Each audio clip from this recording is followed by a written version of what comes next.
Oh my God. Oh my God. Hey, we're live. Oh my God.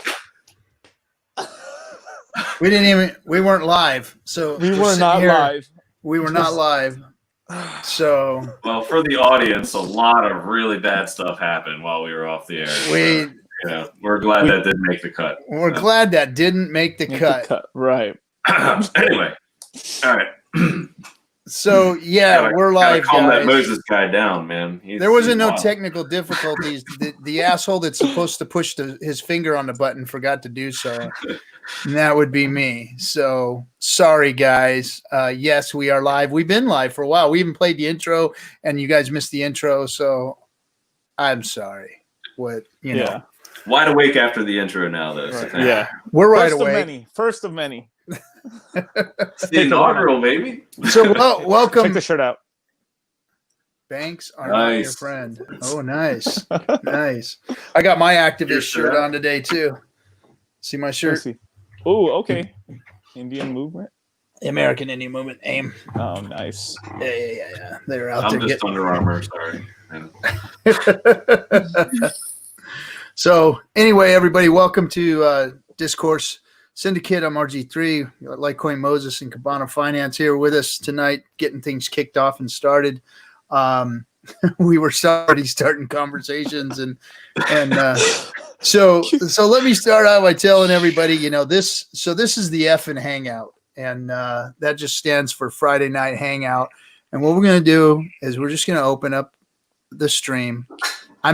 I'm surprised that there's so many chicken shits out there that aren't on the stream yet, because I put it out there in all the Telegram groups. I put it out there on Discord. I put it out there on Twitter. I put it out there everywhere. Blast, man. I blasted it everywhere and said, hey, come on in. We got 3 guys in here. So I don't know if it was busy. There's too chicken shit to come in, whatever. But it's here. It's that's the link. Click on it and you can come in. You can share your grievances, share your excitement. Just say hello. Just let people see your face, whatever. The airing of grievances. Remember, you can say no to your girlfriend. This is a fact of life. That's why I married her. Did you see what I posted on Omar's tweet today? No, what'd you post? So Omar was saying something about he's honoring his old lady for something, his girlfriend or whatever, and yeah. And he said, what did he say? The word he used, I replaced it and said he spelled castrated wrong. Yeah. Oh. Yeah. Because he was trying to appease her for castrating him. Dude, did you see that Johnny Litecoin thing when he's shitting on Tony? Yeah. Hey, did you see him waste him? They were arm wrestling. Yeah. Oh my God, dude. Tone Vase is funny, man. Sometimes this shit is, I don't know if he's trolling or I don't know what the fuck he's doing, but goddamn, bro. Johnny's a big dude, man. He's not a little guy. He just Tone actually sat down and tried to arm wrestle him. Yeah. I think he did that against him and John. There's another guy too. It's Johnny, and then there's one more other guy. I forgot his name. I'm sorry. Yeah. But I think he arm wrestled both of them and lost. Tone. So anyway, guys, this is the Discourse Syndicate on Friday nights is for you, for everybody. Come on in. Haters are welcome too. You want to come in here and go to toe to toe with Hexers? Have at it. I mean, I'm putting it out there in public. If you want to come in, you can come in. It's up to you. We bob and weave out here, bros. So anyway, and that's what I did. The chat said I called everybody chicken shit, and I did. If you can't come in here and show yourself and talk about it, then go away. Yeah, I mean, you entered the Lion's Den the other night, didn't you? Right before Hexo's epic stream. Yeah. I went over there. I went over there and talked to him, and and I'm not the smartest guy in Hex, that's for damn sure. But I know enough to try and explain to people what they need to take a look at. And I know enough to know that they need to quit thinking so highly of their whole crypto project as a whole. When they're fudding out other crypto projects, and crypto in and of itself is suspect. What is that whole glass houses thing? Throwing stones or whatever. Yep. So I wouldn't. Yeah. In crypto, we just make religions out of everything.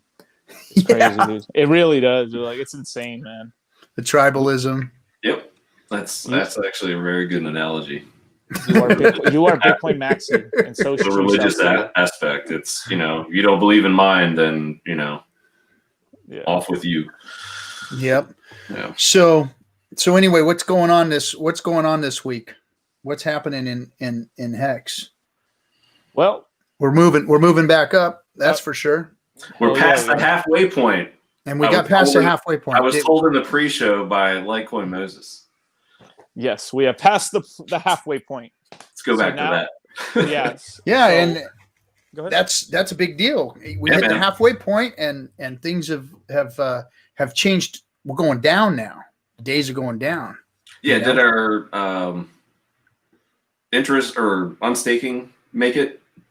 Did we get off to did we start after that? Because we might want to run through that again. Oh, we're definitely going to have to. That didn't make it in, so we're going to talk about that. I mean, that was some good stuff there too. Yeah. Yeah, and that's what. Go ahead. Oh, okay. So I'll just explain it. So basically, there's in the AA, there's 351 days, right? So day 175 is day number. It's right in the middle. So every stake. So from here on out, right? I think we're on day 180. So the first 5 days of the AA, so day 1 through 5, on those stakes of that hex, whoever staked it for just 1 year, 351, can now emergency unstake with no penalty. And actually, each day that passes, they're actually accruing some of their gains. So they're getting some of their big payday, and their longer pays better and everything like that with it. So what people are doing right now is, especially I've noticed on some of the first 2-3 days that people got their those stakes, they're emergency unstaking it and then staking it for longer, like 2-3 years, 4 years, to get more shares. Which now it doesn't cost you anything, because before that I would have, let's just say on 100,000 hex stake for 1 year, which would be about, I think, 300,000 once ended to completion. You could emergency unstake that and do it for 2 years or 3 years, and then end up getting, you know, somewhere closer to maybe like 400,000, 500,000 hex once you hit that point, you know, in the stake for more shares. So some people are kind of reevaluating their wallet a little bit and saying, you know what, I'm a little too heavy in year one. Let me just put some some stakes for 2, 3, 4 years, because a lot of people actually didn't really ladder, to tell you the truth. So I think some people are a little too heavy in year one. What do you guys think? That's a good point too. It's like like you said, we're only halfway through, so it's still, I mean, even for guys that got in, say the first 50 or 100 days, there's still time to modify your strategy, and there's still like a bit of a learning phase here. That, you know, even if you're very familiar with the project, most of my stakes are, you know, longer, so I'm not, you know, concerned with the short game here, but it is a very interesting dynamic that's being brought in, and it's, you know, there's going to be a lot of these things that we pick up on, you know, coming in, you know, all the way up to big payday, at big payday, right after big payday. There's going to be so much to talk about. It's going to be pretty exciting. So just so you guys understand, so you guys don't accidentally wreck yourself. So you take so on that stake, you check the day that you did that stake, and what you do, let's just say it's on day 38 that you got a stake for 1 year. You add 38 to 175, and that's what day we have to be on the AA for you to emergency unstake with no penalties. Right? Because you let's just say you emergency unstake a stake from day 1 or 2, you're okay. But you accidentally unstake a 1 year stake on day 50, you're going to take a penalty, right? Because we haven't hit the halfway point for that stake yet. Does that make sense? So what happens at the halfway point? I'm not quite. And somebody in the chat said no, they're not getting part of their big payday. You're right. You get if you want early emergency unstake, you get 0 of your big payday, right? I thought I heard you start getting a portion of it after. I don't think so. It depends on how long you're in, right? Yeah, I always thought it was you get nothing until you get the halfway point, and then you start accruing a little bit of it. Not most of it. You get most of it towards the end, but I could be wrong. But that's the way I've always. I remember reading that and stuff, saying that, like, I mean, if you had emergency unstake the day before, I think you get most of it, but you don't get all of it, but you do get some. So the more you're in that stake, the more of the interest you do accrue. But yeah. So what somebody said in the chat was, well, and it's not just somebody, it's our good buddy Hex Yoda. He says, "Oh, Hex Yoda, the halfway point."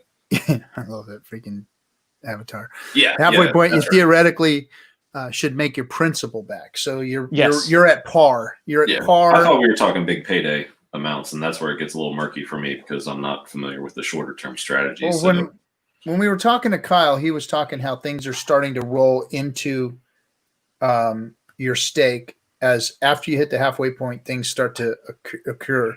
You start to occur more in your stake. So that would make sense if some of it's rolling in. I don't know, but I guess from the date you staked, not the halfway point. I mean, if you staked a month into or 2 months into, you're wrecked. You got to wait until your halfway point comes. Yeah, it's got to be halfway from your stake. So if you staked for a year and you staked in month 2 in February or March, or you've got to go from that day forward before you hit that halfway point and you become close to or at par of your principal. So and then that's where you can make that's where you don't lose any gains and you can actually gain something at that point. Yeah. But right now on some of those day one stakes that I have, it's not that much interest yet because only a couple days, 5 days have passed from the halfway point in interest. So when you emergency unstake, so essentially you have to wait much longer or just wait until the completion of the stake to get all the interest plus a big payday and get all the stuff, all the sweet stuff. But I mean, so I just wanted to bring it up because just in case somebody wanted to maybe readjust their portfolio a little bit, because I've talked to a few people where they they kept like half of it in liquid and the other half just in month stakes or something like that, or just I mean, I laddered, so I'm pretty well staked right now. Yeah, I'm pretty spread out as well. Yeah, so. I like to call mine bedposts because I've got like a couple of good stakes in the beginning and they kind of dwindle down, and then I've got a bunch from like year 5. The bookend kind of thing. I got bookends, and then all the way out to 15. My unseeable stake. I'm pretty interested about year 11, man. I don't know, like in my brain, I like 10 years seems so like obtainable, but like 15 is like a mind fuck, man. It really feels like I was thinking like, where the hell was I 15 years ago? I was like, Jesus, man. I was like, bro, I think I was in ninth grade, maybe 8th grade. So yeah, when you put it like that, yeah, wow. Yeah. All right. but I'm going to tell you guys this right now. It's going to go in a blink of an eye. See, so I've seen many 15-year time periods, and how many? So this enough. So this last one. So I was talking to my wife, and we were looking at our mortgage because we had refinanced during the financial crisis, right. and got a really great interest rate, and so we've come to a point in our mortgage where we're at that 15-year point. So 15 years has gone by on this mortgage on this house.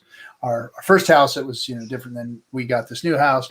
Another 30 years tacked on, which I like to call the big mortgage scam, which is you never really own your house. But so I'm 15 years into a 30, and I'm looking at back going, damn, that was fucking quick. 15 years went by like that. Yeah. And I mean, think about it. You can buy a cat or get a cat or a chihuahua or something. That's the lifespan of a dog, I mean, or a cat or something. So, I mean, it's really not that long in the scheme of things. And it's going to be shepherds and interest. Yeah. Yeah, German shepherds aren't going to make it that long, but no, they don't make it that. But sadly. Sadly. Oh man, this freaking kills when you lose animals, doesn't it? Bro, dude, I cried like a baby, man, when my first dog died. Oh my god, that shit broke my heart, man. Oh, it did. We had a Chihuahua that we got when my daughter was a baby. I mean, she was just crawling, and we had to put her down last year. 13 years the dog was with us, almost 14. And, and this was like my daughter's, this was her best friend, and to have to go through that with your kids too. Oh my God, it was horrendous. It was horrendous. I mean, the night before, you got to put them down. The night before, it's just this big emotion. Oh, it's horrible, man. It's horrible. But ain't nothing like having one around, though. Yeah, ain't nothing like having them around. So that's the cure. That's it takes a minute to get over the family member leaving you, but fortunately you're able to take one in. It's a healer, man. Yeah, for sure. Yeah, we adopted another one, so we got another one floating around here, and we hate it. It's a puppy, so having a puppy around that's chewing shit up and crapping on the floor and stepping in piss and all that stuff. Still that stage, yeah. You gotta go through it. Yeah, but getting off on a tangent, that's 15 years. That's what 15 years is to you guys. And go buy a Chihuahua, go get a cat, and just go. When you're dead, sucker, my steak's gonna hit. So dark, dark, Jesus. That's why this is the FN Hangout. All right. So I'll call you 555.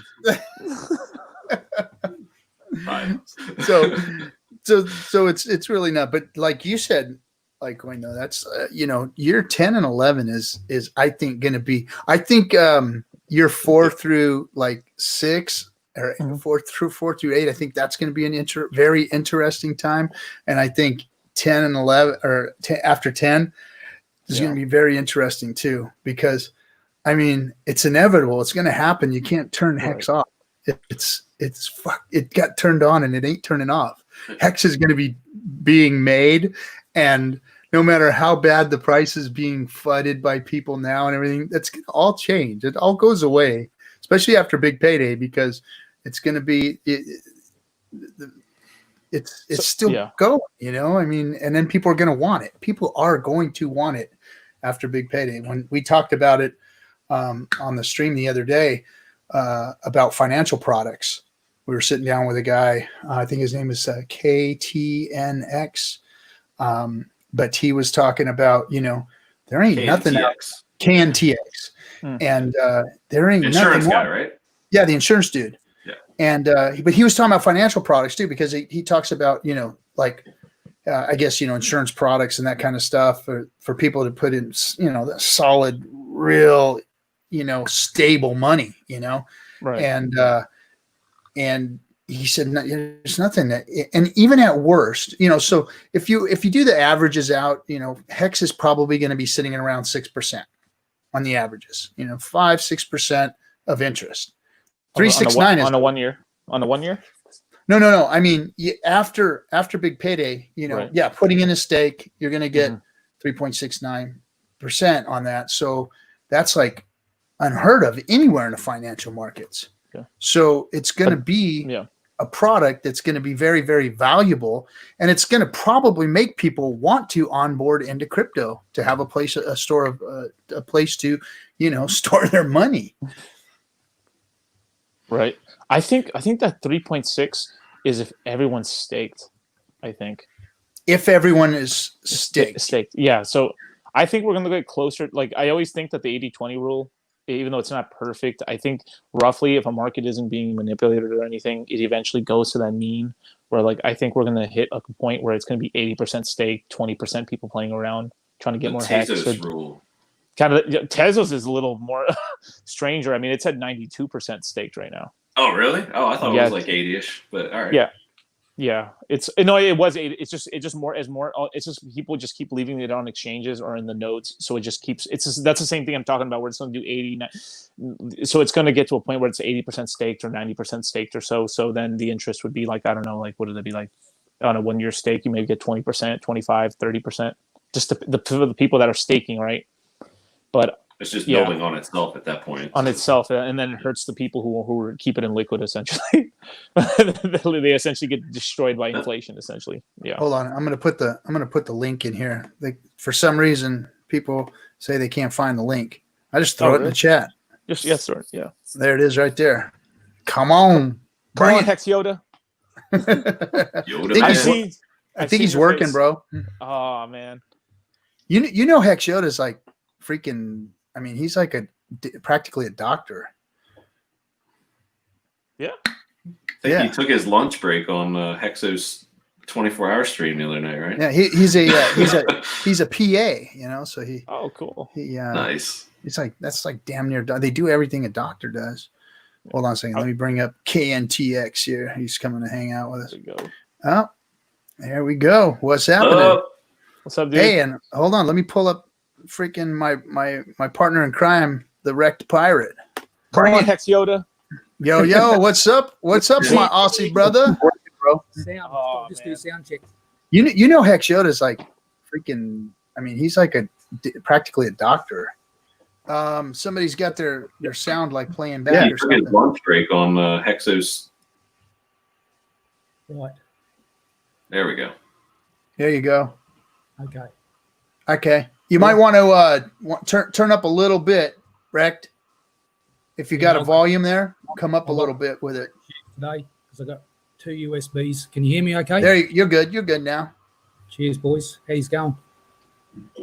Hey. Cheers. Modern technology. Konnichiwa. Nice to meet you. Bring out the fireball here in a second. All right. Oh, fireball. Okay, here we go. Let's go. It's a nighttime show, is it? Man, I'll raise you some Kraken. risque. So what's going on? What's going on, guys? Glad to be on the stream. Thanks, guys. Yeah. Oh, hold for on a sure, second. man. We got one more here. Let me yank him up. There we go. Brasology, what's up, Hey, dude? what's up, dude? Hey guys, how's it going? Can you hear me? Yeah. Loud and clear, man. Nice. You got that. The Lush that Tech. AMSR thing going on there. Do I? This is like I thought it was a pretty cheap microphone, but hey, check this out, Litecoin Moses. I wore this for you. Just a little bit, yes. There we go. How's it going, everyone? How are you guys? Good. Good, man. Good. Good, man. We're good. Welcome to the FN Hangout. Thank you for hosting this, dude. Honestly, I think this is going to be one of the biggest things going for Hex. Like, this is so great because I saw this like stuff kind of like on the Drunk on Crypto. I was like, oh, dude, that was actually kind of cool, and I'm so glad that you're doing it for the Hex community because I just feel like it's things like this that's really going to propel certain coins. You know, like Litecoin has always been known for its community, and but they have nothing like this, which I think is, super cool. Yeah. Yeah. Well, I mean, I don't know why it's never. I've never seen. I mean, I've seen them do streams and stuff, but it's always like this special club thing, and it's Tone and his people, or only the elites of the Bitcoin freaking maxi club or whatever. And then you got your club chat guys where they're just on there joking around, fart joking it and all that kind of crap, drinking, getting drunk and talking shit. And there was one show called Shit Coins or something like that, and these guys got up there and talked shit about shit coins. Oh yeah, I got this shit coin and this shit coin, and oh look at this one's even worse than yours. And they like prided themselves on the shittiest shit coins that they can get, and it was just comedy. And but we've got the reason I did it is because I mean I've never seen anything like it. Our chat rooms. And and Hexo's show in and of itself, I mean, I've never seen such a positive, smart, focused group of crypto people in one place together. It's just the whole community has come together and just started, really taking. Go ahead and take it for a second. Yeah, I was gonna say like the positivity. Oh, go, buddy. You might be lagging. Go ahead. I'm lagging. Go ahead. No, I totally agree with what RG's saying because even though there's, I guess, competing ambition or goals, essentially the Hex aligns people's, like we're all sort of like working together towards the same outcome, whatever our goals may be. So, in other words, like that good behavior, the fact that the smart contract rewards good behaviors. You know what I mean? We don't need eye candy coming across and swearing and cussing and all that sort of nonsense that they get onto some of those other streams. But we're actually having intelligent conversation about the game theory. And I've actually just started getting into Richard's book, actually. And I'm starting to read it. And it's, because I've been so flat out with stuff, I've only just started to sort of turn the page on that at the moment. It's really quite a good book, believe it or not. That's Skyline, I love the hat, man. I love the hat, dude. That's Where'd you cool. get it? Yeah, the hat's awesome. You know what? Oh, you know what? I'll be right back. I got one piece of swag. Hey, so check this out. This is funny shit, guys. So my wife calls me, and when she wouldn't call me in the middle of the show unless something was important, so I took it. But it wasn't really that important. But she's pissed because she told me our 3-year-old has been getting on the my 3-year-old that was on this that came on a show the other day. Yeah. He's getting on the freaking TikTok. No, the remote for the Amazon. Right. What the freaking hell is that? The deal you plug into the TV? The Fire Stick. Fire stick. So he's okay. cool. So he's telling Alexa to play movies, and she's got a whole stack of movies that my 3-year-old's been renting for $5.99. He just wrecked us, our 3-year-old, from talking to Alexa and getting her to play him movies and shit. Oh man, I had a friend. His daughter started reading. She ordered like $200 worth of books off of like her Amazon Kindle, and they're like, Damn. "What the f?" Feed me. I need to grow. My brain needs to grow. Freaking technology, man. I mean, if Taking that a 3-year-old can freaking watch the movie that he wants to watch, I mean, come on. Why can't we have the crypto that we want? taking it out of the Hex College Fund, man. Yeah. Jeez. I remember when I was young and stuff. I did like an international call with some buddies and shit, and it was like $1,500. Whoa! Wow. Damn. See, you guys don't know the struggle. You guys don't even know the struggle because, like, back in the day, porn wasn't free. It was in a magazine, like I told you guys, and you used to have to call these numbers, these 900 numbers, and they'd wreck your phone bill calling these things, and you guys will never know that because it was you literally. Oh, I remember the numbers. I never called one, so tell me how that went. Okay. I never called them at my house. I know Called them by at buddy's heart. house. I was 13 when that shit came out, man. Come on. My favorites are still like, you don't have to be lonely at farmersonly.com. Yeah, that site's popular here. Really? Yeah, you guys probably live in cities. You don't understand the struggle of the rural. Is it really that bad? No, no. Hey, man, Come on, man. I've been to some rural ass places and they got it good out there. I Went got up some to Canada, neighbors. all those backwoods places in Canada, they still got what they need out there. Mm-hmm. I'll bet you it's like that in Aussie land too, isn't it? Oh, mate, you don't have to go far. You know what I was thinking would also be really cool for Hex to have, and I'd like to maybe even do it or host it myself, but if someone else that's watching this can figure it out, please do it. But something similar to this, but a game, right? Like a game that everyone can just volunteer and do. And what kind of like sparks me of thinking about it is that I saw another YouTuber that comes from the Twitch streaming channel, and he does like a bachelorette style show with all the streamers, with all the famous streamers. So they either have like one girl and a whole bunch of guys, and they just whittle them down to one-on-one, and or they have one guy and a whole bunch of girls. And he just calls it the Rochelorette or the Rocheler. So we could do something like get everybody up on here. And, I'm not necessarily saying, I think the one put in girl a- and but Yeah, I don't think you're my part of type, the game. Dissolve. everybody throws in a pot into the pot, and then we compete somehow, and then the chat votes on it and boots you off the show, and then the last guy standing gets all the hex. Okay. Yeah. for crypto, it's definitely for For crypto, it's Survivor. definitely one girl and the rest dudes. So Right. We need something like a Wheel of Fortune type of game. Yeah. And it's not even really a girl. It's a guy. yeah, that's the Six big lonely reveal. bachelors compete in this contest to get the one girl in the entire industry. Who will win? Symbology. The unicorn. Symbology. Oh, But man. no, I was just thinking like Hex could use some kind of crypto game that Right. could bring the community together. And I don't know what game we could like it. emulate, but I think we should try and think of something. Maybe try and get that going. Yeah, no, that's good shit right there, man. There's some smart motherfuckers out there listening to this going, I got it. And they'll come up with some shit. We'll put it on here. I'm down. Right? We can just Shit. kind of have a game night or something like. Damn straight. Put 100,000 hex on the table, each one of us, and shit. Play a 100,000 hex Monopoly game. Let's see what's up. Oh, They're actually making that. I think it's a Hex Business or one of the other creators doing a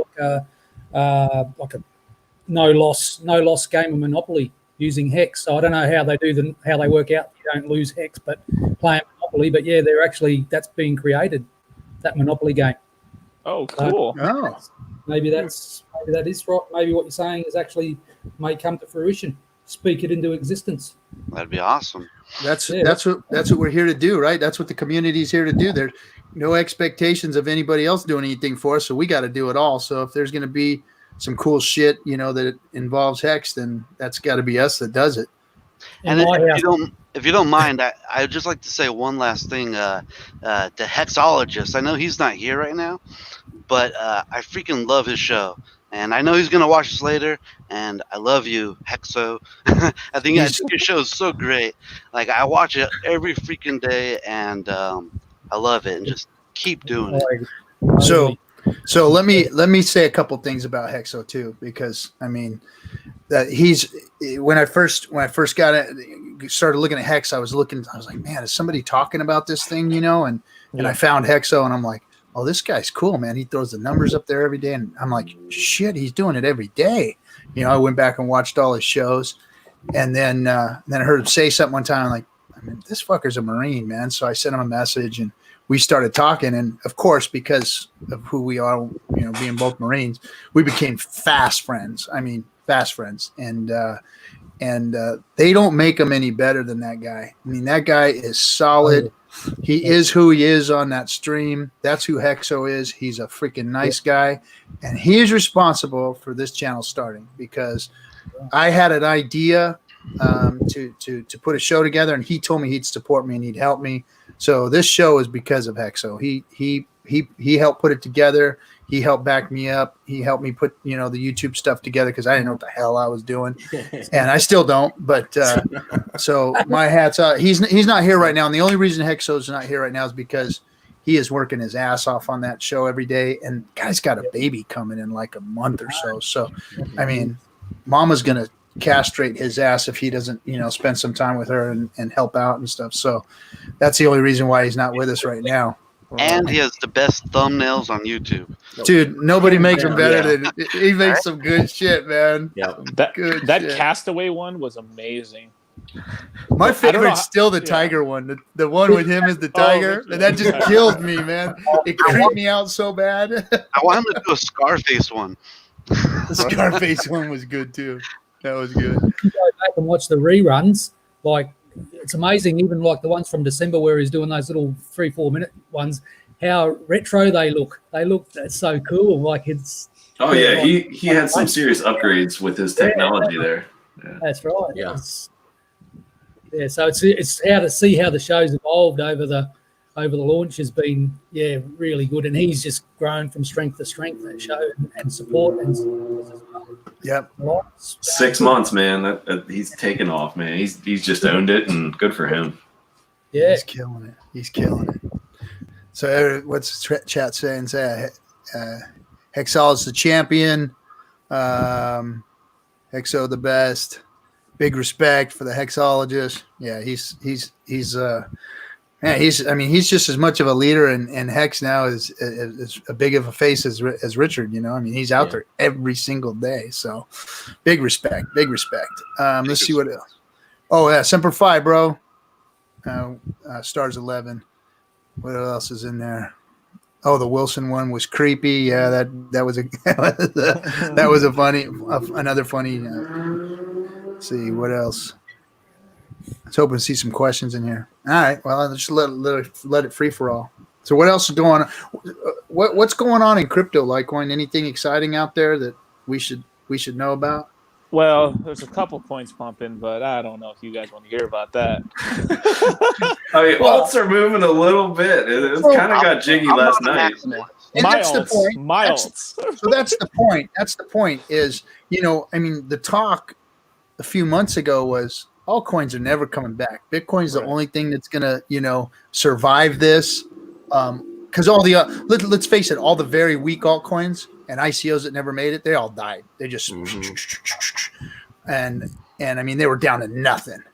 So, but there has been a reemergence. Their altcoin season has, we may not have had the season yet, but there has been a little altcoin spring, right? Yeah. I mean, I've gotten sprinkled on a little bit. Yeah, like a couple coins like Mana has been doing pretty well. So has like Cell Token, Hex, of course. I would say that. Yeah. Well, there are some decent, like Decentraland is a decent project. That's a good project. It's got some use case. It's a gaming world, plus it's mixed into the real world. Putting property and marketing together and products together with having fun in the game. So I'm a little creeped out by the prices of things. I mean, it's like, man, people are spending really expensive, and they're paying more money for their clothes and their avatar shit than you would in the real world. Like you go out and buy I mean, for me anyway, I ain't spending $100 on a pair of shoes. Come on. But you guys are paying $500 for a pair of shoes in that game, man. I mean, there's some crazy shit going on in there. Definitely. Like right now, like I have sets right now that are like I probably bought them for I don't know, like $10, and they're worth like $200 right now. And people buy them all the time and stuff. Sell some of these. Oh, I know. Yeah, I wish I could in game and stuff, but so they ended up going with licenses and stuff. So they control it. Yeah, to control it, yes, because So there's another game, right, called Crypto Voxels, and they went more of the communist route, where like anyone could do anything, anyone could post nothing. Now their entire wearables market is trash. No one can make money on it because anyone can make anything. So you gave everyone a printing press. What happens? Yeah. And now the game is barely surviving. I mean, I wouldn't say barely surviving, but it's surviving essentially on land sales. But the problem is what happens is you keep making more land. What happens to your land prices over time? Right. So it's like, I think Decentraland's a good, healthy balance and stuff. So eventually some of the big whales in the game with a lot of land are going to give, like, let's just say I had a bunch of land, right? I'll be saying, hey, RG3, here's a land. Just I essentially send you a contract and I give you permission, and then RG3 can build whatever he wants. And whatever he builds, like, he makes 80% or 90%, and I take 10%. And essentially that's how it go. That's how it go.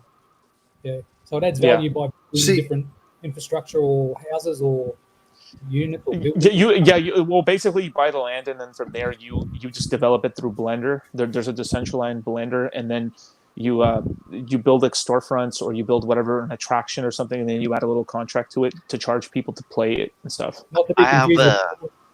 I'm sorry, I have an idea. We need to build a Hex casino within Decentraland. You go in there, you can play like Hex games or something like a strip club.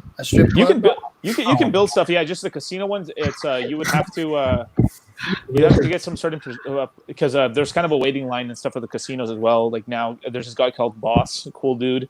He's gonna have the first casino, but it's pretty much only EU and like Africa, Asia, and stuff. Like United States is kind of in the UK are a little bit restricted. VMP, everyone. Yeah. Shout out VPN. I'm sorry, VPN, not VMP. Right. Anyways, hey guys, I just wanted to say hi, jump on here, let you guys know I'm not a bot, and I gotta Are get you up sure? early in the morning. Bro, thanks for coming by. Yeah. Perfect timing because we got Funding Jim jumping in the back.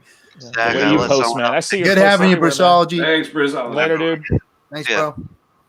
So you know what's cool about Decentraland is they went the way of like Supreme versus doing a Walmart thing, flooding the market with cheap products. They said nope, it's only going to be very exclusive, very limited products, at high market prices.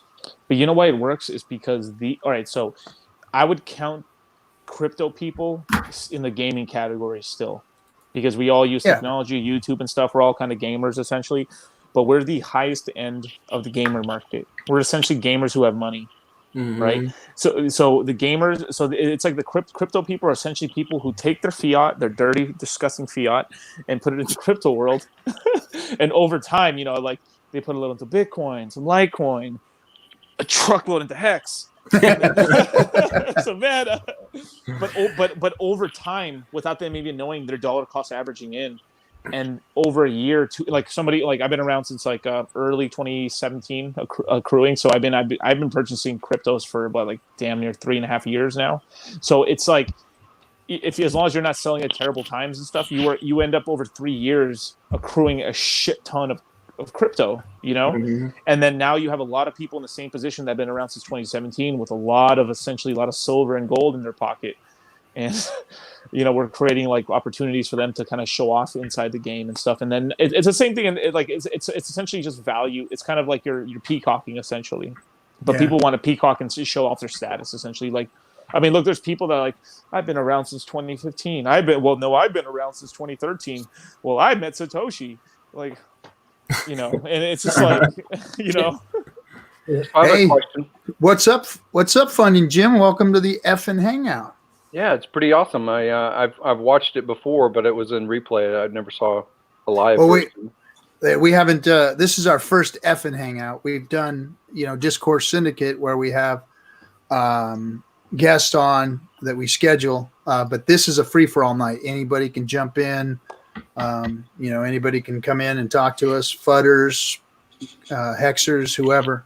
People that want to know about what's going on here, just want to say hey. So that's what this is for. I think it's an amazing opportunity for either people that are already inside of these channels, someone to scribe down and have these ideas. I actually watched, I think it was Crypto Coffee was interviewing somebody a week or so ago, maybe a little longer, and was talking about placing ads and kind of how that works. And he was learning the system about whether Facebook works or Instagram ads and so forth. So I think that there was one that was like he had commented, someone had said about Hex scam. And he started, he's like jiving it down on his little notepad about, hey, that's a great domain. I need to make sure I get that or whatever, right? So I think that anybody that is observing this channel in these types of streams and these things that come, an offhand kind of joke or something like that, it's just a wealth of opportunity that anybody, even if they come in late to and I wouldn't even call it late, but now come into Hex as an investor, they also should get their Gary Vaynerchuk kind of hat on and think about the opportunities that are not only investing into Hex specifically. So Litecoin made a comment about Decentraland and some of the other systems, and one version that might be kind of communist and the value goes down, and the ones that's kind of looking at trademark and branding. I know that of course Richard was looking at this 2 years ago when the conversation way before this ever was even Bitcoin Hex about keeping copyright, keeping the identity, working with the community about what do you think about this logo or about this gradient. So a lot of the stuff that you see right now is developed is really because of hundreds, if not thousands, of people contributed all along the way, and some have stayed in and some have gotten away. But I just think that there's a wealth of opportunity, like I said, to apply it into Decentraland. So it popped in my head earlier when he said that. I was like, oh, okay, I've heard about it. I know that there's tokens for it. I've heard that there's casinos, and it's basically the VR world. But there's even things that, because of my experience with LLCs and startup companies and in Silicon Valley area and Puerto Rico and taxation, that's really my niche that I like. I enjoy that kind of stuff. And I was thinking, I don't really know how Decentraland works, but you could have, is it a single set of keys that owns one wallet that is that identity inside of Decentraland? And if it is, then an LLC could hold those keys, and any member could come or go into the value of that LLC. So you may have like 4 or 5 owners of an LLC. It can get a little bit dicey or something like that if you have like fights or something along those lines between members. But there's ways that you could basically extract value, and it doesn't have to be just based on one person's contribution or build up of their value inside of a virtual world like Decentraland. So there's all kinds of opportunities. I think that, when you're free thinking, there's just thousands of things that can be done specifically with Hex that can't be done with any other token. Yeah. Like I was a part of one of the first actual group land buys. So me and 22 other members essentially bought like a gigantic bought 22 parcels, which is about it would be like 2-3 city blocks in terms of like walking around. We bought like 2 city blocks in an area, right? And it was all influencers, and essentially we've made this area the most popular area in the game because there were all the people YouTubing and talking about it, essentially, right? So it's like we basically can come into a place, all of us together, buy a bunch of land together, and make it like a cool place with people around, so people will end up buying the adjacent lands, trying to hang out. So because it's where people will end up buy wherever the cool people are at, or like let's say this is the Hex. We can choose a part of the map and say, hey, the Hex community can go here. Let's buy the land up here, and we all buy it. And then from there, everyone's like, "Oh shit, cool!" And then if you want to come over here and do stuff, you got to talk to one of us. Yeah, and then, Well, it's interesting because it's kind of like an early pooling kind of concept. And when you're pooling things together, and you're saying 22 guys get together, they buy this parcel, and they bring up the value of the other surrounding parcels. An example of that is in real world that I know specifically. A long time ago, I lived in Jacksonville, Florida. It was at the end of my Navy days, and I made friends with some people because I really liked a lot of Corvettes, late 50s, early 60s Corvettes. And because of that knowledge and kind of encyclopedic knowledge about that kind of car, I met other people that were way, way wealthy. And they had shopping lists, basically. They were looking for specific, characteristics that made it a rarer kind of car, like a 63 Corvette is very popular because it's a Stingray and has a split window, so that's popular. Mm-hmm. But then also on top of that, some of them had 4-speed or whatever. So there's all kinds of different characteristics that make it even more exclusive. And through that, I made really good friends with the son, he's a billionaire as well, but his father started Winn-Dixie. So Winn-Dixie is a huge grocery store chain, and almost all of the major grocery store chains were independent people that built up those systems and became later wealthy, crazy wealthy. And his father was frequently flying up in his 80s or something, flying up to the Cleveland Clinic, to the Mayo Clinic up north because he had heart problems. And he'd get on his private jet and he would fly up and he'd spend the doctor appointment because he kept this particular doctor up there. And he pointed out something that you just said. He got tired of actually flying up there, and he made a deal with the Mayo Clinic and said, if I give you the land, if I build the roads and the infrastructure and the utility, would you accept that donation and build a Mayo Clinic, basically 2 miles from my house in Florida, right? Yeah. And so Mayo took him up on that deal, and it wasn't exactly the Disney story, but it's something similar. The land that he already owned like 1,200 or 1,400 acres. Right. And there wasn't a lot of infrastructure built yet. But he made the deal with basically an anchor, and that anchor was Mayo. And Mayo, of course, is going to attract other either wealthy or just elderly people that want to be close to that service. So his value that he gave away was probably like $20 million. I mean, he invested into, like I said, the little side streets and the city code and things like that getting approved.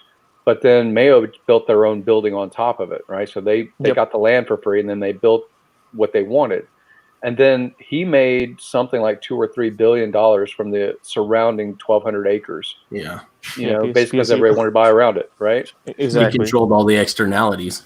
Right. So he didn't do it really in a Machiavellian way. He really did want to bring services to his area that were underserved. And, you know, high caliber, 5-star, you know, world-renowned cardiology in Jacksonville, Florida wasn't really a known thing until Mayo said, we'll come down and we'll build on top of this property. And I remember, you know, you would drive on the way to go down to St. Augustine, or not to St. Augustine, on the way to Orlando from Jacksonville. And on the side, you would see, you know, just basically what Florida looks like in that area. It would be very tall, you know, pine trees and stuff along a very straight swath cutting through the forest. And you would look off to the side and you would see 10 or 12 foot tall, you'd see 10 or 12 foot tall chain link fences. And every so often you would see a Bengal tiger. And you'd be like, is that really a tiger? Did I just see a tiger? Careful, And Carol. yeah. And so he didn't have guard dogs. He had guard tigers, kind of like the Tiger King. Jesus. He had tiger guards or whatever, right? And they were inside of a double fence area. So there was 2 fences that were the exterior that were chain link, but they were to the world. Yeah. And then there was an internal fence. And basically they had a corridor that went around the, you know, 50 or 60 acres of his property, and they had free reign. So he had guard tigers. And every so often you would see that the airport in Jacksonville would be locked down because Air Force One would be coming down because Bill Clinton was one of his friends, and he had a private zoo, and he had a private golf course, and Bill Clinton would come down and, you know, solicit donations while he's playing golf. So all I'm saying is it starts out as swampland and then becomes Disney. It starts out as you know, basically just acreage in Florida, and it becomes Mayo Clinic. And even Decentraland, this kind of concept of building out, you know, value on top of something is useful, you know, even to the Hex community. Yeah, it's very interesting. So, Litecoin, do you see a way of it's sort of like as a Hex community being able to take advantage of something like that and build out externalities on it? Make a CD bank? Definitely. It's or something like, you know, basically we'd have to take make a CD bank. Make a CD bank. There would be a way where we'd have to have a developer to do it in the game, but because it's all in RC20 contracts, it's in the realm of possibility. You could end up doing it, but essentially we would have to all, you know, privately discuss, hey, what land on the map can we see for reasonable prices? Because essentially we want to choose somewhere near a road, but not too far away from the main square, and then just start, you know, buying up there, and then from there start building stuff up and stuff, and then letting people in the Hex community build for free on there. Hey, just build it up and stuff, and then it'd be a cool place to hang out. Essentially, what gives a community power is because there's people, right? So like right now in Decentraland, there's about 5,000 active players, and another about 1,000 are really super active, and another 3,000-4,000 are maybe playing every once in a while and stuff. So if you have a couple hundred more, you essentially almost, I mean, it's a 10 or 20% increase in terms of player base, and then a bunch of stuff gets built, and then a lot of interest gets pointed towards that. If that makes any sense. Yeah. Then people go check it out and be like, oh, this is cool, and then they start buying adjacent land, so the land prices start going up like crazy. Is it clunky speed because it's blockchain versus something like Fortnite, or what is it? No. It sort of looks kind of cartoony and stuff, but right now it's clunky not because of the blockchain. It's blocky because it's on a web browser, the game, and it's getting transitioned into more I think Flash and stuff, so it's just going to handle more players right now. But interesting. It's pretty cool. I mean, essentially. Oh, go ahead. Sorry. So I was going to say, just the user interface right now is run via browser. It's just that land ownership is on the blockchain, so you don't have to. Yeah. That's why it's not clunky. Yeah, it's just not clunky. You're only using the blockchain for the transactions, but the game is actually on a web browser essentially. That's smart. 2-layer tier there. Interesting. As long as a centralized party doesn't shut down the user interface. So I haven't been playing the game. Yeah. I still have contacts with, I was involved with a project a couple of years ago, and I still have contacts with like FlowPay and some of the people that were, you know, the basis behind Fortnite and stuff like that. So I wonder, I mean, it's 5,000 users doesn't compete with something like a big scale gaming like Fortnite or whatever. But I wonder how that kind of world grows. How many gamers are in Fortnite? Oh, million. Yeah. Like 10 millions. Yeah, I know it's peaked already, but Give it to my son for that game. I don't know what he spent it on. Yeah. But yeah. Well, I mean, the whole concept of using V-Bucks, and again, if you're going to try and say to any kind of game developer, and you're going to say, hey, what we want people to buy things, but then they can resell among themselves for profit. They don't like that, right? So it's illegal, or it's supposed to be, it can get you banned on eBay, but on eBay, people would be selling skins, which is basically their keys for their Fortnite, images or whatever that they had won or basically bought and traded. And it's interesting because the founder of Kraken, he talks about the things that he was doing that was basically trading game tokens, big gaming profiles and things like that later led to crypto. NFTs. That's what NFTs are essentially. So what's the big draw on that Fortnite? I mean, is it just a cool game, or is there what's the gamification? What did they do that was so special that got everybody doing it? It was like character customization or something like that. Yeah. I mean, it's kind of it didn't launch at the exact same time as Ready Player One, but Ready Player One is one of those. You have your identity, that's your virtual identity, and you can modify and change yourself and things like that, and your outward appearance. I mean, it appeals to every young man or young woman, when you're trying to express yourself somehow. So you can do that either through your world of, like when I grew up, you competed in sports, or you competed by bloody noses in the schoolyard. I mean, you compete.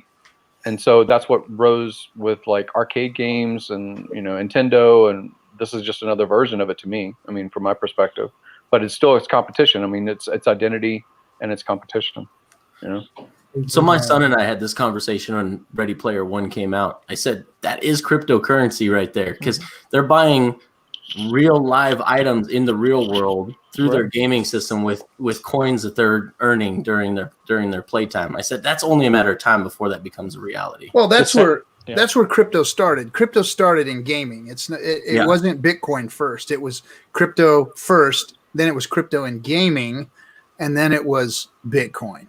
That was the progression of how cryptography, really Bitcoin rides on crypto's, shirt tail. So I remember when I graduated high school, I was working at Sam Goody in my freshman year of college. Sam Goody. I know. You still remember Sam Goody? So it was funny because there was a game that was the predecessor to World of Warcraft.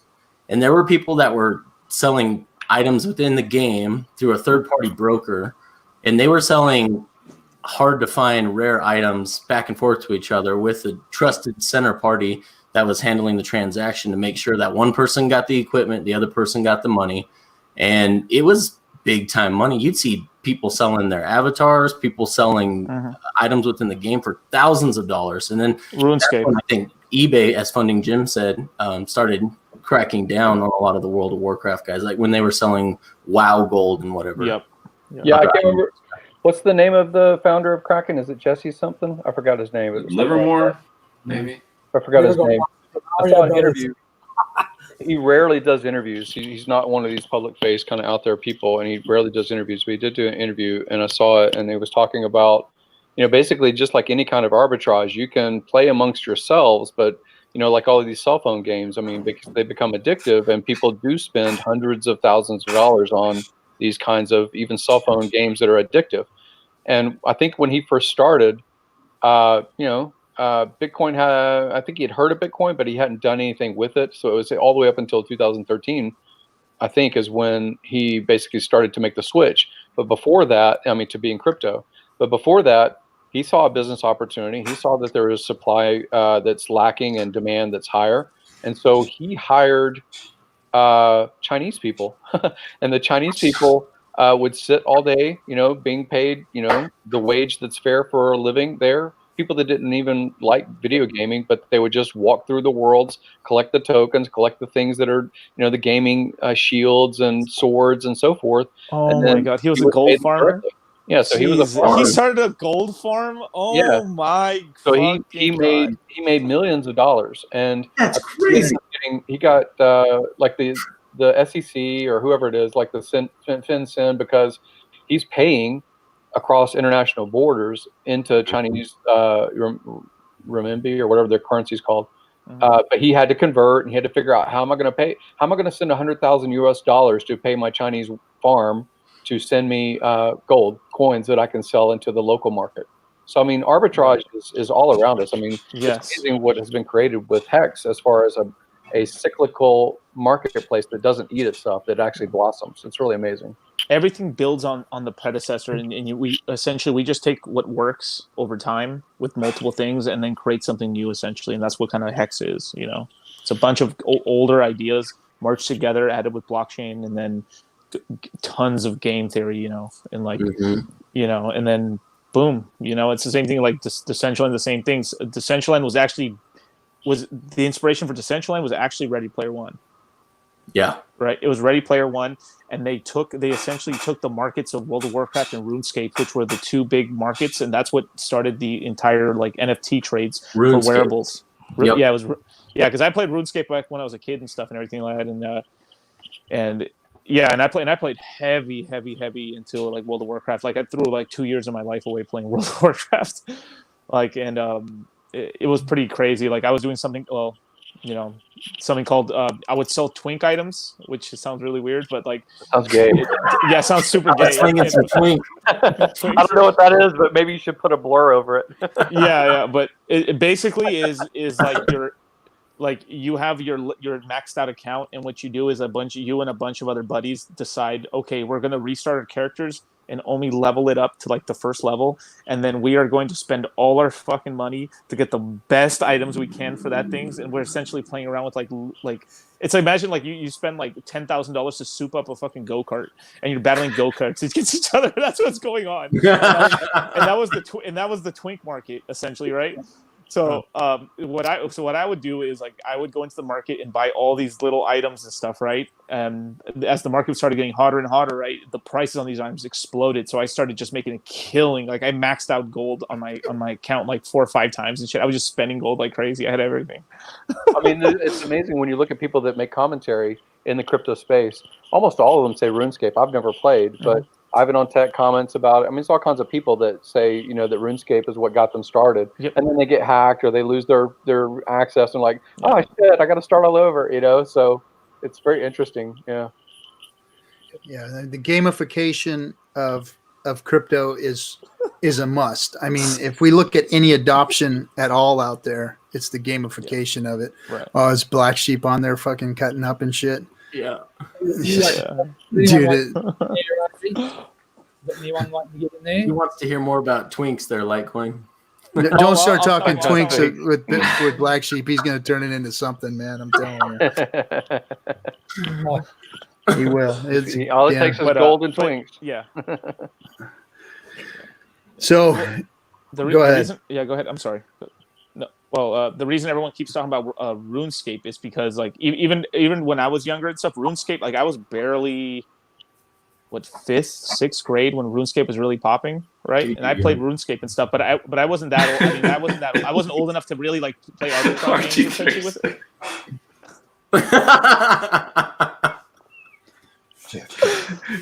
How young? I don't know. I mean, I probably was 8 to like 11 years old playing RuneScape and stuff. I'm just watching RG3 as you talk about your age. That's all. He's been listening to Pink Floyd. He's like thinking about the times going by. This is how I know how to arbitrage these NFT items, man. I've been bred to do this shit already, man. I've been doing this since the crib, man.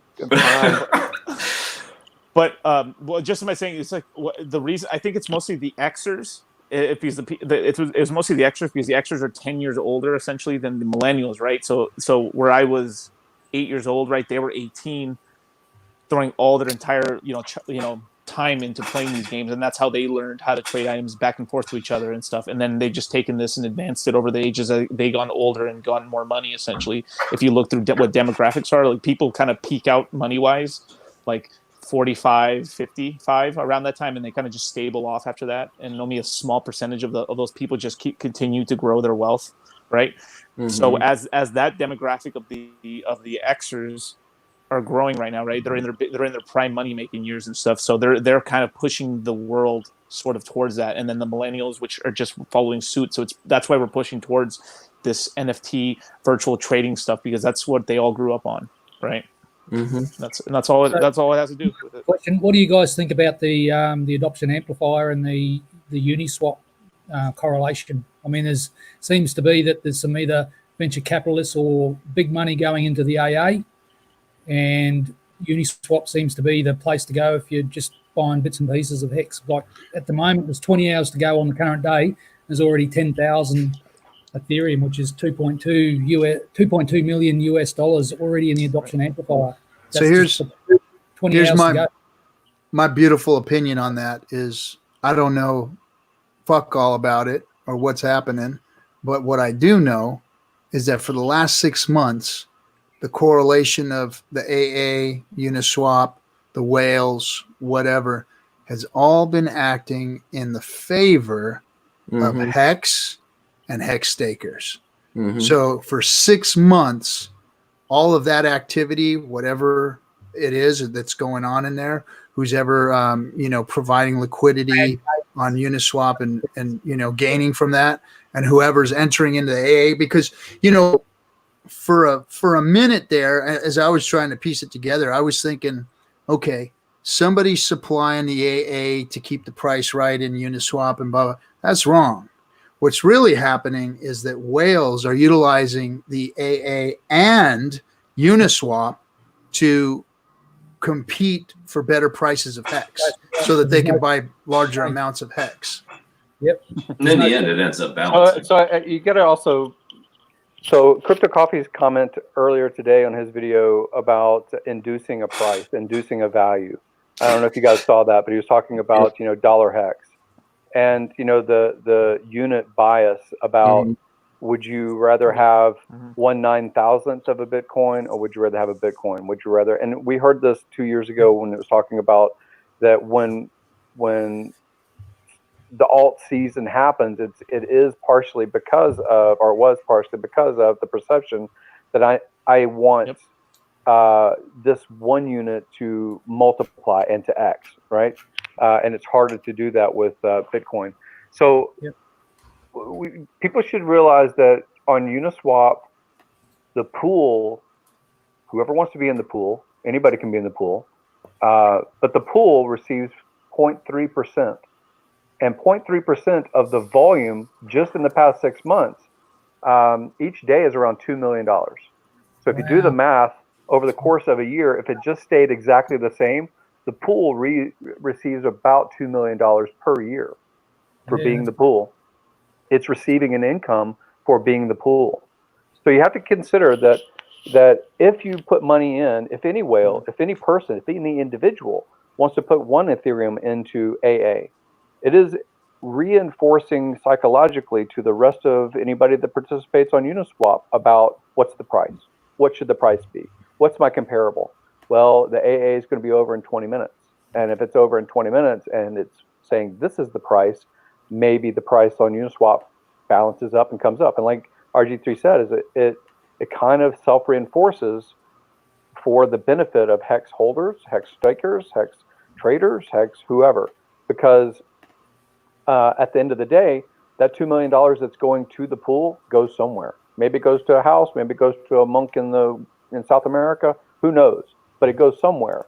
And to me, it still reinforces the value proposition of longer is better, staking is better, here's the number, look at the chart. I mean, it's kind of all pushing toward adoption, in my opinion. Interesting. I thought that was interesting. I did see that conversation that Crypto Coffee had, and and like with the mathematics and the code of Hex, when you look at the numbers, the way the human brain processes information, the human brain likes those whole numbers. You see those nice Hex tokens. You're not seeing fractions. You're not seeing 8 decimal places. You can, but because of the way, I don't know how they got the numbers right. They just got the number. The numbers seem to be just the right scale. And it's that human behavior, that interaction, that positive game theory that reinforces, hey, this is a good thing. You know how you see that when you see the numbers, like the Hex whole numbers as opposed to Bitcoins are fractions. You know, and it's like 10 grand to get one Bitcoin, and then what? So and then watch it move $300, and then feel like hey, it's mooning, and then feel like, hey, it just went back down again. You know, so you're in anthropology and psychology, and basically our construct of how we look at the world. We usually think about things that we can relate to. I can relate to having 10 fingers. I can relate to the value of a single finger. I can relate to an arm because I have 2 of them. But I can relate to these scales of our human existence. And when you have something like a Fibonacci, or if you have something that you say, here's a trend number, 10 is better than 5. I mean, these are numbers that we psychologically anchor to. Numbers, yeah. You know? Yes. Hey, so does anybody want to give up their seats? We got some more guys coming into the deal there. I want to try and get as many people as we can get in. RG. Thanks, mate. Hey, dude, thanks thank you for coming, man. All right. Am I lagging out a bit or no? What's up, everyone? Kirk. Oh, what's up? Captain Kirk. Captain Kirk, exactly. Dog, my grandpa had one of the first old IBM 186 machines, first internet modem in it. He's a doctor, and his cool spent a fortune on this $5,000 or something back in the 80s on this dot matrix printer and all the shit and everything. And the coolest thing about it was that they called him Captain Kirk, and they had this it was done up in your the letters and numbers, the ASCII characters was when you started the computer of an ASCII version of the Starship Enterprise would go across it, and he was like, whoa, man, that's the big thing. Sorry that just came to my mind.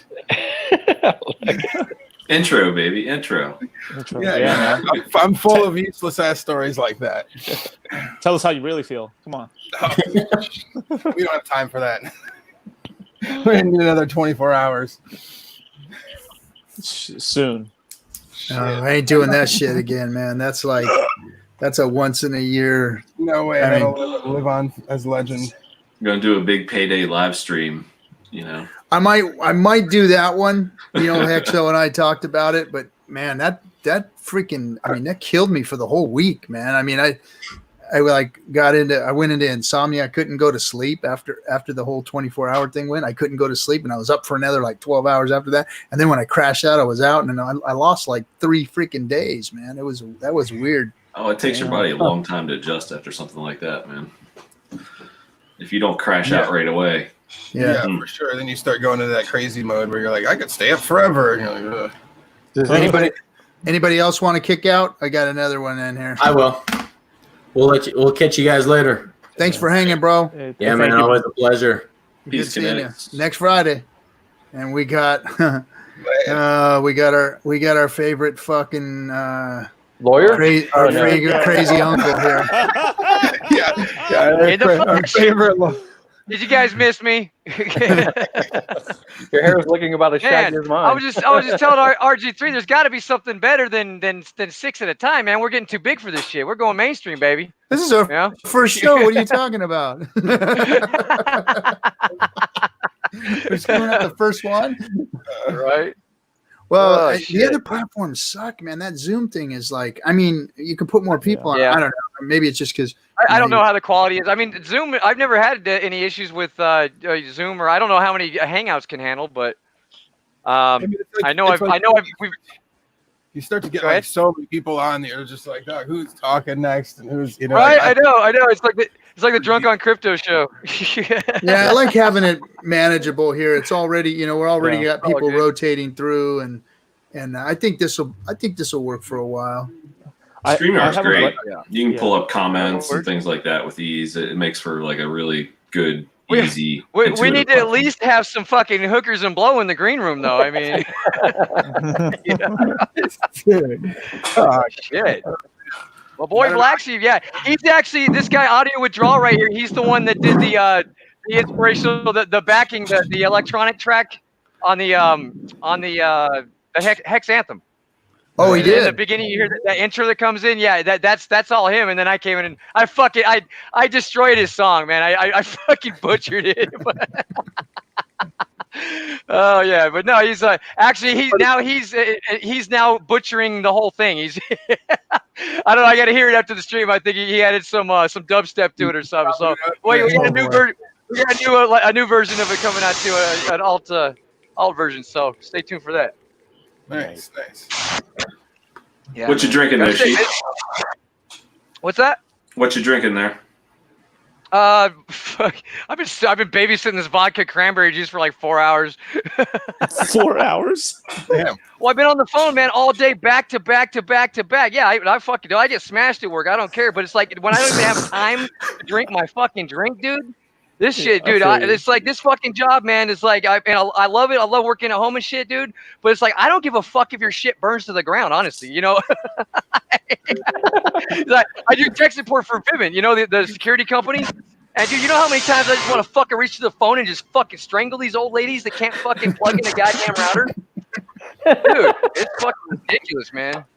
I don't know. I mean, I'm not cut out for this shit, dude. That's why I just need Hex and fucking I don't know, maybe some Valium or something. I gotta find another platform. I think YouTube's gonna get rid of our asses here pretty soon. Oh yeah, no, we're gone, dude. That's I can't believe that your show is still on. I can't believe that thing survived. I mean, every time you come on, I'm like, oh, he's done this time. Well, they can't keep me off YouTube. You know, the library is afraid I'm going to take over. So they actually threw me in 1,000 LBC just to start a channel on there. Oh, really? I was like, I don't want to come to the library, but he's like, I'll send you a tip. I'm like, cool.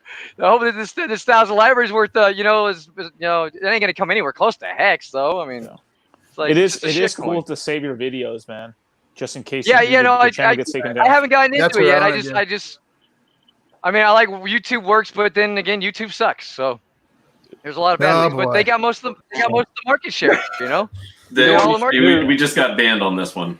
So. You know what you can do is also in your description. Can you say that? What's that? What's that funding? What he should do is also, because a lot of people are hedging, they think that their channel is going to get taken or it's going to get blacked out or whatever, or banned. And you should, in your description, a whole time that you're doing stuff, just put in the description your backup channel. Like a second one. You can just, if you want to publish to that second one, that's fine. But most people don't.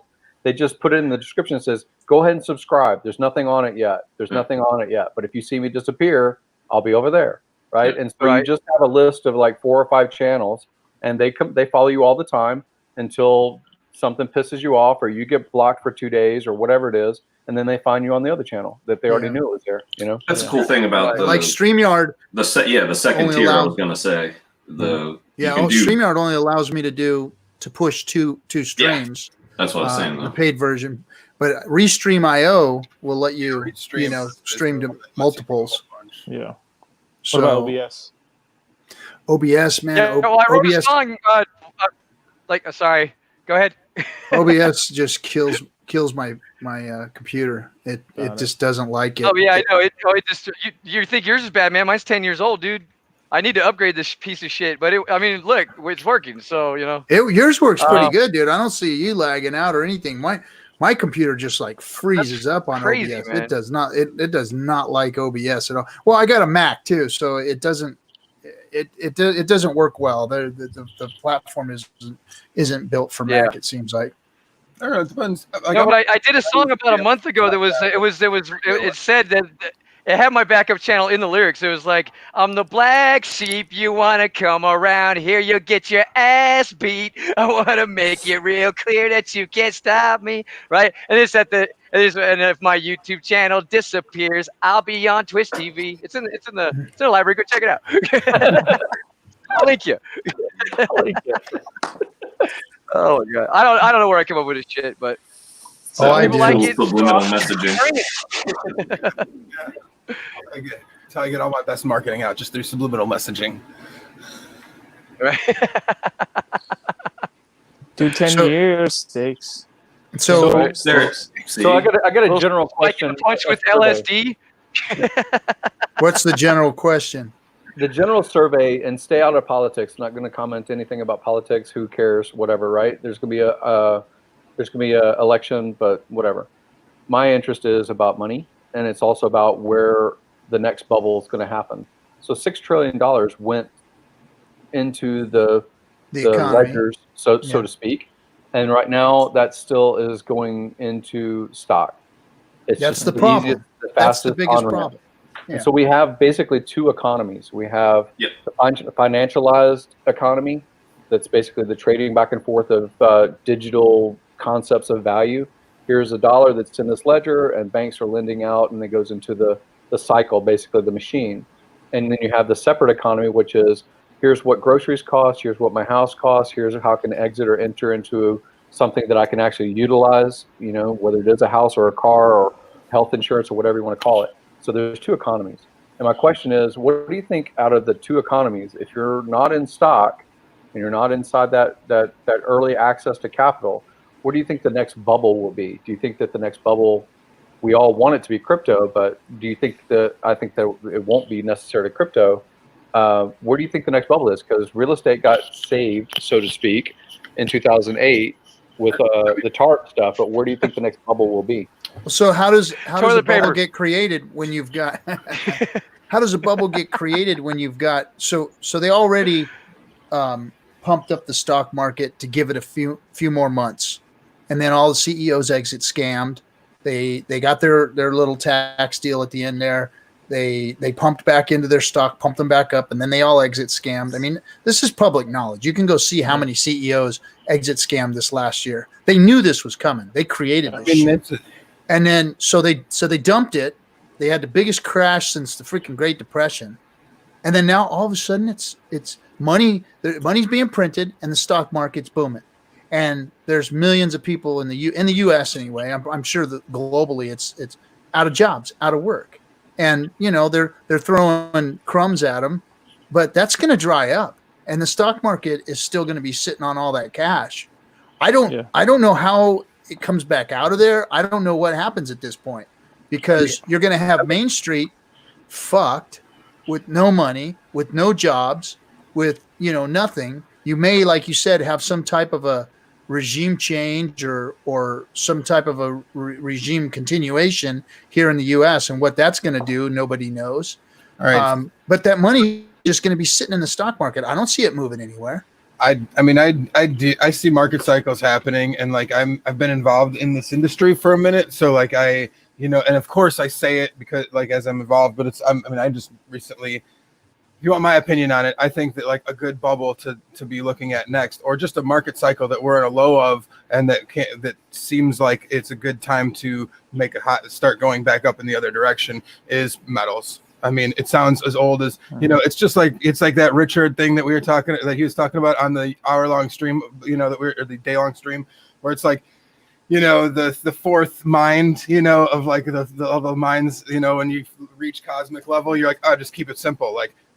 2008, what happened? Silver went to $50. Now it's back down to 17. That looks like it's pretty good. It's at its market low. Yeah. It looks like a cycle's about to happen again. A bunch of money be reprinted. We get the deflation, then we get the inflation. What do people move into? Hard things like commodities like that. I say metals. Keep it simple. So real world altcoin situation. Yeah, pretty much. Yeah. I mean, like right now, I've been talking to Monex, and like I just bought a silver or 1,000 ounce silver bar, and like right now they're off. Like that's the only thing you can get from them. That's the only thing you can get anywhere. Like if you want coins or like it's hard as hell to get yourself anything smaller denominations right now. It's just so like there's people that are an underlying. Demand. People that have a demand. I mean, like when the markets crashed recently, like we're in, catalytic converters and shit. So I'm watching rhodium and platinum and palladium pretty regularly. And like rhodium went down from like, it did Bitcoin, dude. It did worse than Bitcoin. Bitcoin was at 10.5 and crashed to 3. Rhodium was at 10.5 too and crashed to $2,000. And, wow. And like now that's horrible, man. It's at like 4,500. And like, that's still nowhere near where Bitcoin is even at. So like, and it didn't bounce back like the stock market did. No. So like now we're at a place where everything is at their in the commodities market, that precious metals market is at a market lows. Like not gold, but like the silvers, all the platinum, palladium, rhodium, silver, they're all at market lows. It'd be a good. That's just. I mean, like what about scrap? Do you know anything about scrap? Is scrap metal? Because that's always been a good indicator out here in California. Because I worked in the industry, and the scrap market told a lot about what was going on in the metals markets. Yeah, when the market took a shit, that took everything. Like, I mean, I was at a buy just on a business, like just on a field trip with a friend of mine who does buy grading, and we literally had like a $150,000 buy that the market crashed in the middle of this buy. We walked back to the dude, like made a deal, walked back out, came back in, was like, sorry man, like for your benefit and for ours, we can't do this deal right now. Like the things are just falling apart, and like they still haven't, like the volatility is such that like the places that we deal with, that we refine our metals, like we refine all the substrate that we collect from these converters through, they won't hedge us out. Like usually you make a 30-day hedge and you'd have to deliver the metals within 30 days and you get a price lock, and now we can buy material at that price. Well, you can't do that anymore. They won't allow you to hedge unless that material is leaving your dock, like until you're handing them a bill of lading. So now we're just buying blind for 2 weeks until you get enough metal to like go run a load. So like the market, like it's really fucked a lot. Like, I mean, the supply market game has fucked up a lot of people's shit, and like ways you wouldn't even realize, like that, and that slows down car, because like where does all that precious metal go? Actually straight back into making cars. Like it's actually cheaper for us to reclaim the platinum and palladium and rhodium from these converters and restuff them back into converters than it is for a mining company to go and mine it out of the ground now. So like the process is a closed loop for the most part, but when you stop part of that closed loop, it's going to slow everything down the way. Bad. So here's an interesting one to me, is that cash flow for sure is king, but farmland is being devalued due to commodity exchanges keeping commodity prices low, and the farmers are getting wrecked because our livestock market's getting wrecked, so farmers are getting wrecked. I know a bunch of them got wrecked the last couple of seasons because of hemp. Hemp, was a big fizzle. They all got into hemp. Everybody, thought, oh, this is going to be the next thing. And they did. They did great. They grew hemp. Everything was good, but they didn't have nowhere to process it. They couldn't process the shit. So they lost their asses on it. So the farmers have been getting killed for the last couple of years. And so what about all this farmland that's going to be out there? Stop fucking your sheep. I think it's pretty simple. I think that the farmland stuff, like I think that that's stuff, like the real estate in general is in the opposite realm. Actually, like I wouldn't touch I wouldn't buy real estate right now. Unless it's some amazing deal. It's scary. That's for sure going to crash. Yeah, because what's crazy is my home is still at top value for what the market was for the cycle, and it hasn't started coming down yet. Yeah, and you talk to the realtors, you talk to people that know what's going on. The more, like, I mean, I just refinanced when all this happened just to get a lower rate. It was awesome. But like in talking to they see what's coming. They know what's coming. That's not. Yeah. These prices are not realistic for long term. The demand has been cut from the market and stuff. That's why the commodity prices have been destroyed, because we not artificially, but we've shut the entire market down. You can't do nothing. You can't buy something. Like, you can't go somewhere to get it. So hedge exactly with Hex. Hedge. Yeah. Well, I just have a great idea, guys. Like if you how they're like starting to tokenize like physical like properties and shit like that. I don't know if you guys heard any of that stuff. They're talking about like tokenizing this big like hotel and shit. Like, what if you could stake? What if you could stake that hotel? You know what I'm saying? Well, I mean, pretty cool. I've heard a lot about that. Like, and it doesn't need to be. The thing is you don't need a crypto to necessarily do fractional reserve ownership of items. Right. But that is going to be a much larger portion of the thing. Like in the future, if 5 people could own a car and everybody could use it at different times of the day, especially if it's a self-driving situation. That'll be a way more common. But we don't. I would stake a steakhouse. That's what I would stake. I don't know. I'm coming up with whatever the fuck comes to mind. Obviously, yeah. I think the reason that the crypto market is going to take over that fractional reserve real estate is because the UI just looks better on this. That's true. Yeah. And like people really don't care about the the trustlessness of it. That's not why they're doing this. Anyway. But the challenge with real estate is being tokenized and saying that there's a liquidity provider, there's a market for it, right?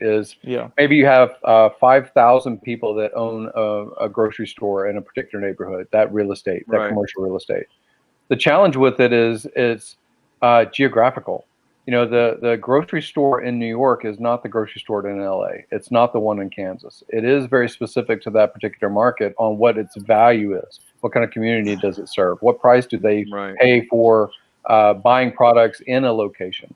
So, that's one of the things, like you just commented with RG3, is talking about, real estate. Some of my real estate's in California. I think he's in California as well. And there is a perception of value, especially when you're inside of a bubble for long enough to believe that the price that you paid should be the price it is, and it shouldn't go below that. And so people do hang on to their houses for longer, the ones that they live in, because they're not actively usually checking the market until they have to exit. They say the job is on the other side of the country, or here's a great opportunity for me to exit into a different asset because I'm at the top of the market. I feel like I'm getting a good price because I paid X and I'm getting higher for it. So the perception when it comes to a house usually isn't really a business decision. It's usually an emotional attachment. It's usually a recency bias, something where you feel like I paid this amount for it and it used to be that worth something. It's like, unfortunately, I held a lot of tokens that I held all the way to the ground because I was like, it'll come back. And so, when it doesn't, I can't tell you how much became, very, very, very, very little, and now it has converted into Hex and gone 100x. So money at least that went down to fucking zero became Hex too. So I'm liking the resurgence, but not because the token itself became valuable and the real estate itself.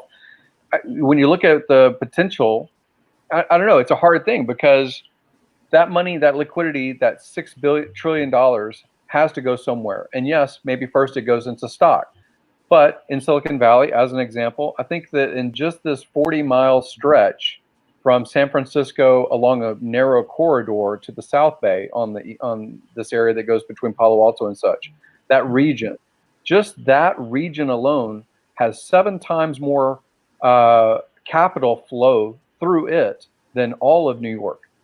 New York, not just the city, the state of New York, just that little region. And so that money that first comes from magical, ledger entry from the Fed and goes to all the different banks that end up distributing into the stock market really goes also into the people that needed, and here's where my caveat is, that needed to be or wanted to be close to the wealth producers, which are all the startup world of Silicon Valley, a lot of it. And so for the past 10, 15, 20, 30, 40 years, as technology needed intellectual capital to migrate to this zone and come from other foreign countries and other places where the very, very smart people see an exit opportunity and they can come, and then they can have an O1 visa and they can basically work for Google, then they also have family and they also have a desire not to commute so far. So they're not going to commute so far, and they pay a premium for the house that's beside Apple and beside Google and beside eBay. And they they float up that real estate market and that zone. My fear and truth is, not fear, but I believe, is decentralization is happening in more than one marketplace. Crypto is one we talk about all the time, that we are decentralizing. But your work site is decentralizing. Maybe when you worked on the farm 100 years ago, you wanted to go to the city to have your name in lights, and you want to be a movie star or whatever it was. If you had enough savings as a farmer, you could send your kids off to the big city because you had the technology of a plow and the technology of a tractor to replace the labor that your big 14-person family used to deliver. So when you have savings in farming, you can become able to invest that savings into sending your kid elsewhere. And they can go to a city and they can live an urban life. And that goes through the 50s and 60s and 70s inside of an American culture. But you see the centralization of wealth and the centralization of brain trust power in the Bay Area. And you see things that up until 4 months ago were relatively true was one yield on one stock of one successful VC venture funds the winnings from that, funds 4 other or 5 other projects that also either float or die, right? And it becomes success on top of success, but a lot of dead bodies along the way as stupid apps or stupid things don't reach the marketplace. But my point is, there's not the demand, not even just right now, but for the foreseeable future, to have to be in Silicon Valley. And I said this the other night, is Twitter announced that you do not have to come back to San Francisco ever. I think Apple's trying to do the same thing, and they spent like what Apple $600 million spent on their building. Yeah, Facebook too. It's down the street, and they spent $6 billion over the course of 5 or 6 years to build the spaceship. And the spaceship isn't even anchored to the Earth. It's all floating. All of that is basically on earthquake resistant. So that entire spaceship that they call it can move. So I'm just saying it's an amazing engineering, fantastic, terrific spot that 20,000 people are supposed to be working at. But Apple announced, no, we're not going to do that now in this environment. And only if you have to come for this particular equipment in the basement do you have to come to the campus. But if you don't and you can work remote, by the way, we will give you all of the money and technology it needs that you ask for so that you can do it from your living room. So you don't have to come to the office. So to bring this back around to Hex, so that we're not getting like too far off the fucking rails here. But no, but this is. I this, don't even want to show up at the fucking office. This has a direct effect on what it is that we're trying to do here. So obviously the community, one of the community's big projects is onboarding people. How do we onboard people? How do we bring people outside? How do we influence crypto persons, and how do we bring people from outside inside? And that is going to be difficult until the general public, the big population, has disposable income to want to even do something like that, in my opinion. So as these projects out there start to come to fruition, for instance, like the space program. The space program is about to blow up. Well, I shouldn't use that word, but if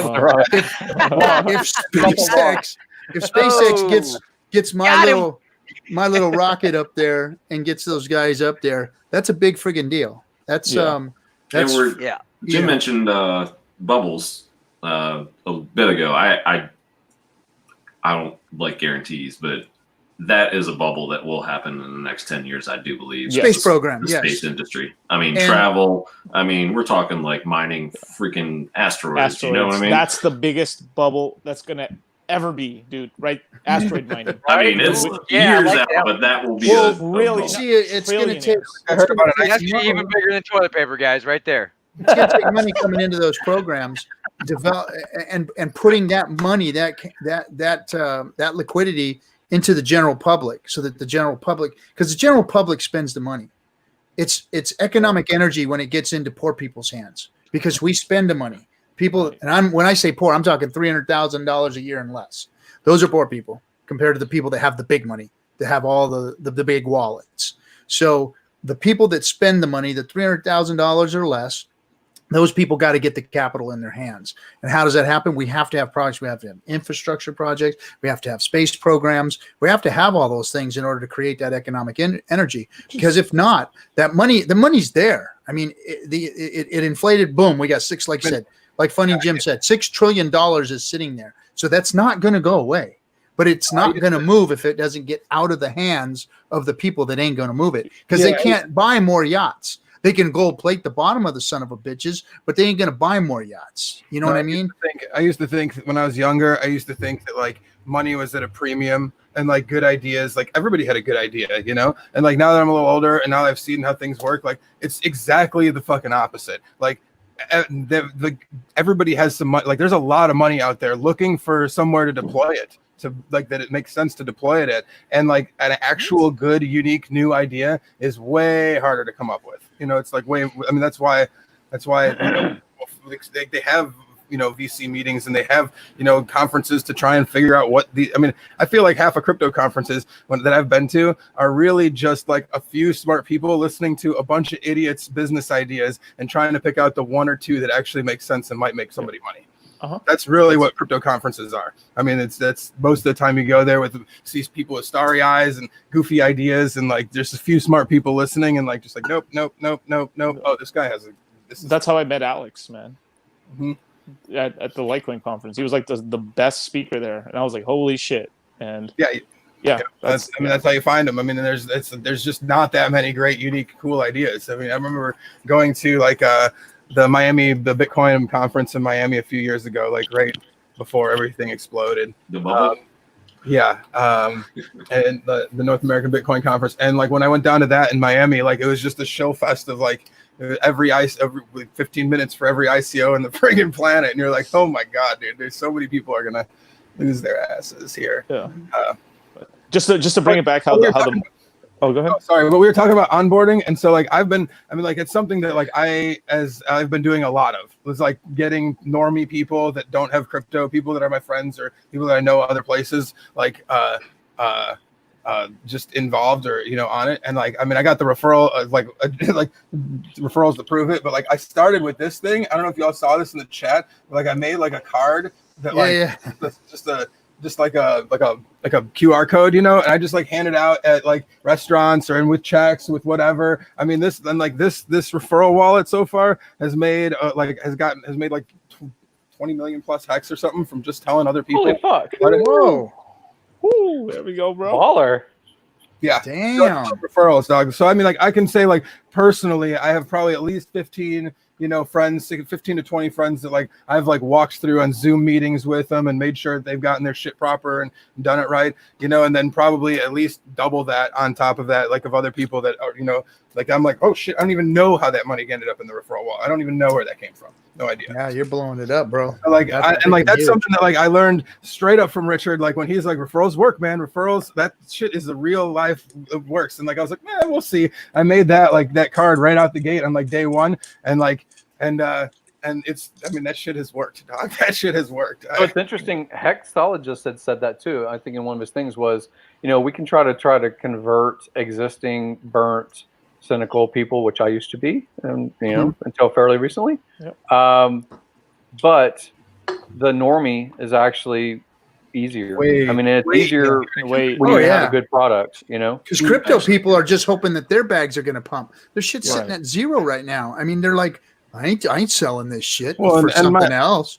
And cats that I know have known that I've been involved in crypto for a while, and everyone's like, hey, if you get a hot tip or something, tell me. I've just never been like, get this one or do this. It's never said anything until this shit, So like it's made a difference because now I'm like, it's a pretty good idea, I'm just saying. So and of course now it's steamrolling to like now there's like more people are coming out of the woodwork, and now it's becoming a little like scary to me because like I'm not a financial advisor, not trying to tell anyone what to do. And once you go 118x, people are like, is it still a good time to buy? I'm like, bro.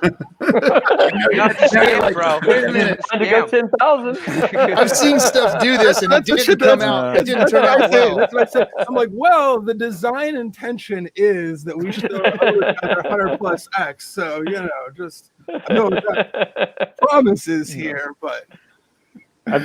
I think stablecoins are going to pump the market, man. They already are, bro. Look at they're coming up more and more stablecoins. Every at the damn country market on the cap. planet That's making a stablecoin.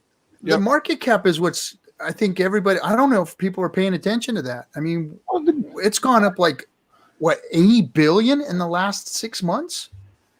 We haven't seen a rise like that in the market, and it's all going into stables. It pumped Bitcoin a little bit. It pumped all the other coins a little bit, but the stables are going freaking through the roof. Well, it's interesting because if it's not, again, no one to hate on Tether. Tether did have 750 million or whatever it was. They did have 75% when they did their audit, and 1/4 of it was effectively locked or taken by the government and held. So all of the stuff I heard over the past 3 or 4 years about Tether, may not be backed, may not be backed, may not be backed. Again, when you're working with a federal chartered bank, whatever it is, you don't want to lose that bank account access, right? Mm-hmm. So it's interesting that stable coins can bring up the market. I didn't used to think that they really had utility, but there's 2 reasons that I think that they have, 3 reasons that I think that they have. One, usefulness. But also it's interesting in this environment, we say about the $6 trillion that have to go somewhere. That's a bank account, and it's backed by dollar. And that dollar, if it's authentic and it's not drug cartel money or whatever, it still sops up some of that federally issued liquidity. It still is held somewhere in an account, supposedly backing a crypto that's issued 1-to-1. So one of the ones that I started talking with pretty heavily in 2017 was TrueUSD when they first were coming out, when they were first starting. So I started making different conferences and meeting with those guys because they basically are backed by Stanford, just down the street or whatever. There's a bunch of Stanford people that said, hey, crypto is interesting. And in 2017, they worked with, I don't know if you know how TrueUSD works. Does anybody here already know TrueUSD? I've heard of it, but I haven't. I don't know the whole things behind it. So when everybody was getting their bank, a lot of people were getting their bank account. Hey guys, my liver's calling, so I got to go get to the liquor store real quick. I'll be right back. All right. There you go. That one drink. Hey, it's pleasure, man. The live comments, I can see them right here in StreamYard. I didn't even know that. I was looking at the private chat the whole time. I didn't even know the live comments are out there. Oh, and one thing just before I go, Brazology, he brought up something good. He said like he built a house in Decentraland, and like I gotta check out his fucking Decentraland, man, because this guy gave me the I watched this trailer for. You guys ever seen what the fuck is it? Ready Player One or something? Yep. Ready Player One. A couple years back, movie. it was like all Amazing yard movie. out. Yeah. Oh yeah, you seen it? Oh man, I gotta go see that shit. Or I gotta go get the video. Oh no, Everyone I should pirate watch that it. shit. Oh yeah. All right. All right. Yeah, Love we you are guys. Yeah, pirates I'll here. see you in a little bit. If you're still on here, I'll be back. Not advice, everybody. Not All right, advice. Not advice. Later, bro. So what I was, I'll just finish it real quick, was a lot of people like USDC because they work with Coinbase and because Coinbase can send dollar bills to their bank account. A lot of people like TrueUSD because it's not coming from your bank account when it sees where the money comes from, isn't coming from a Coinbase or a Bittrex or a Gemini. And maybe sometime down the road, then there's another blackout period where your bank account can get closed or your credit card can get closed because you're sending or you're receiving from a crypto exchange, even if they're authorized. So there's that sort of risk, right? That centralized risk. And what TrueUSD is basically there are tens of thousands, if not hundreds of thousands of escrow companies across the United States. And escrow companies primarily deal with real estate. So if I'm going to put a down payment or a earnest money into buying a property, then I usually have to write a check, and that check, once it cashes, goes to an escrow company, a title company. That's what TrueUSD is. Basically, they are issuing a crypto, but they are escrowing it, and the escrow funds that release to your bank account or come from your bank account go through an escrow agent, U.S. certified, all the stuff that's vetted, stuff like that. So all I'm saying is, on the transfer ticket to your bank, it sees escrow, and there are millions of transactions a year in the United States that are real estate related from escrow companies. So that's one of the reasons why I like TrueUSD as far as what I hold. So I usually don't exit into USDC or anything like that because it still goes through Coinbase, and I don't need that. I need the dollar bills transferred from an escrow company, just like I would. And now another thing is, when it goes to the escrow company, I can utilize those funds while they sit at escrow to buy or sell real estate. Or so where do you swap that out at? It can either go straight into your bank account and you spend it, or no, I mean, where do you turn your coins into? It's on UniSwap. You can swap. Is it on Uniswap? Yeah, okay. TUSD. So you can go straight into TrueUSD. There's other wallets also that do exchanges also that I'm going to get Crypto Copy of Me. I hope to make a video this week about a pretty amazing thing as well. But which okay, so with that, so do you send it to an exchange and then turn it into fiat? Is kind of the off ramp? No, so your bank account from your checking account or whatever you want to send sends to it's called Trust Token, I think is what the name of the token. But basically, it's an entity. It's a business in Silicon Valley in Palo Alto, and they one-to-one exchange dollar for TUSD. And that so they're an onboard escrow companies, huh? So they're a gateway. You can onboard from there. I'm a little more bullish right now about USDC. That's cool. I never because it got accepted. Basically, JP Morgan pretty much backed Coinbase because they needed to. So many people were taking money out of JP Morgan and these banks into crypto. Yeah, and they're like, "Yo, we need these deposits right now." Yeah. What's his name from Coinbase? Like, Coinbase. Is it? Oh, sorry. Go ahead. No, I was going to say. I mean, I know. It's like the first time you do a transaction with Coinbase. They want to know. They wanted to know. And it called me to interview me from Chase. Before, like, what are you doing? What do you want? Like my bank wanted to know everything about it. And so yeah, it would be nice to have that feed. That's fantastic. I'm very excited to hear about that funding. So you're not going to have problems with JP Morgan, at least if you're buying on Coinbase, which is kind of cool. Yeah, and it's kind of the metals thing too. We were talking about metals earlier. Is For a while, I really believed in silver and gold, and then, I have silver and gold. I still, think of it in a pirate kind of way. It's like, oh, just bury it, and one day maybe you'll need it. But for a while, that seemed to like never move. Like it's been so manipulated on the COMEX and stuff like that. So what's its real value? And then if I take it physically to a neighbor and I say I want to trade something for it, it's kind of like crypto. I got to explain why it's valuable to a majority of people. I mean, people inside the sector, they already feel like it's valuable and they may accept it, for trade. But if it's anybody else, like my neighbor or somehow, I'm going to have to explain, why this 1 ounce of something is worth more than a 1 ounce of something else. Yeah, you better. And like, if it is somebody that is in the industry and knows about it at all, then they're going to want to have a testing kit, and they're going to want to make sure it's legit. Then we know the other side of it too. It's like But one of the reasons I do like it again is because supposedly J.P. Morgan has over 1 million ounces of silver, physical silver. Supposedly. Right?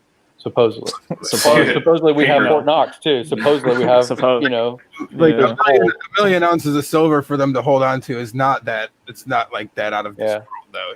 Yeah. Well, in silver, right. In silver, you're right. Yeah. Yeah. I was gonna say, going back to what Moses was saying about USDC, I do like that one in terms of stable coins because what's his name? Brian Brooks is basically went from Coinbase, is now writing, I guess, or helping the government write laws on crypto. And so that's what do you think they're going to protect? It's going to be Fed coin. They're going to do a Fed coin. Yeah, their ass. That's for sure. Cashless coin. Yeah. Yep. And right, and like I know a bunch of people that essentially they got their whole savings account in USDC and they're just getting 8% interest on it on what's it called, Celsius right now. Celsius. Mm-hmm. And a bunch of people are logging into Celsius, and then they're starting to buy crypto now so the minute you use stable coins and you get interest on stable coins, they're like, oh, crypto's not that bad. It's the gateway drug. Well, that's what I was thinking. Most people just want an easy payment system. So if you can give them something faster and simpler with one of these, that's why hate Libra or that idea all you want, but man, that would onboard. Oh my gosh, yeah. So many people. So of course they're not going to make anything, but that's fine. That's what we want. We would rather them it's like a crypto trading course for training course for noobs. At that point, you're in the playground, and you see a shiny Bitcoin or Hex, hopefully, and that's where you're going to go eventually. Well, they can't really embrace the anarchist side of we're going to be outside of government. Don't tax us. Leave me alone, bro. Mm-hmm. That they won't ever let that. I don't think they'll ever let that happen. But they also can't stare at other countries like China that has WePay or WeChat or whatever they call it. That they can basically, the government can see and they can take out their portion as they wish from the citizenry. So they have over 500 million people that do all of their transactions. I mean, double the United States population, but they do all of their transactions from their mobile phone. Everything. WeChat, I think WeChat and AirPlay are like they've measured they do 81 trillion in transactions. Oof. 81 trillion. I mean that's serious freaking onboarding right there. I mean, for a payment method, Yeah. So I think that talking about crypto as a payment method is really a false narrative. It's not the way to go. It's not going to be it's too cumbersome of a platform to get people to spend their money using it when there's so many other platforms out there that are so much easier. They want yield. They want yield. That's what they want. Yields and a store of value. Yep. And that's what Hex is. Exactly. I mean, they want the simplicity of it. If you could convince them it's a payment method because all these like a Libra that everybody else is using it. It's how Venmo or Zelle just popped up in everyone's life out of nowhere because all the banks are using it, so you're using it now.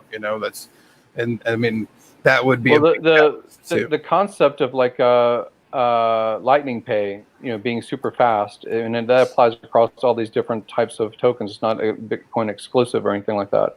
So what's interesting is you want an Uber, okay, pull out your phone. Uber, okay, it's coming, it's on its way. You want to pay my friend because we shared dinner and I'm going to pay my half? Okay, the transaction's done.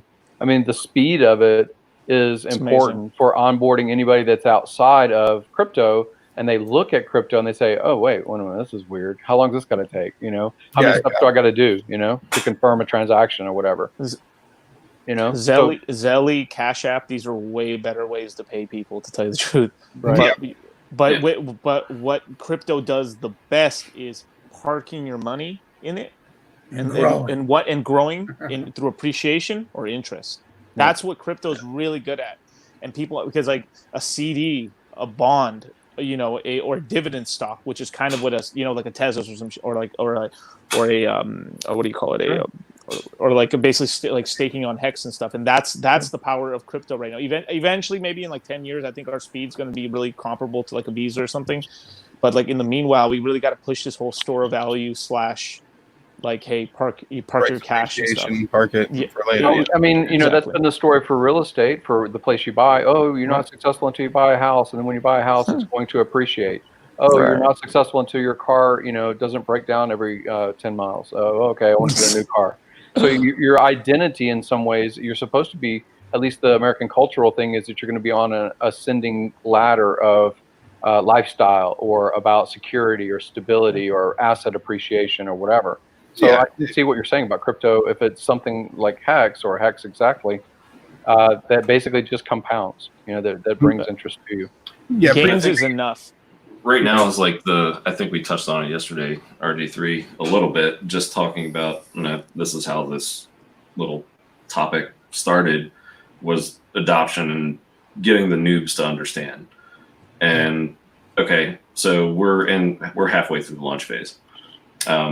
I think after, say, big payday, it gets a little bit easier. And I think maybe you said that next year is kind of like the growth year, but maybe after year 2, that's where it gets simplified into a more easily understandable product. Because I think Texture has brought up the point before. It's like, okay, well, people would like to see just something easy right now. And right now they can't, I don't think, to be like, okay, well, if I put this in, what is my return over time? How can I easily understand that?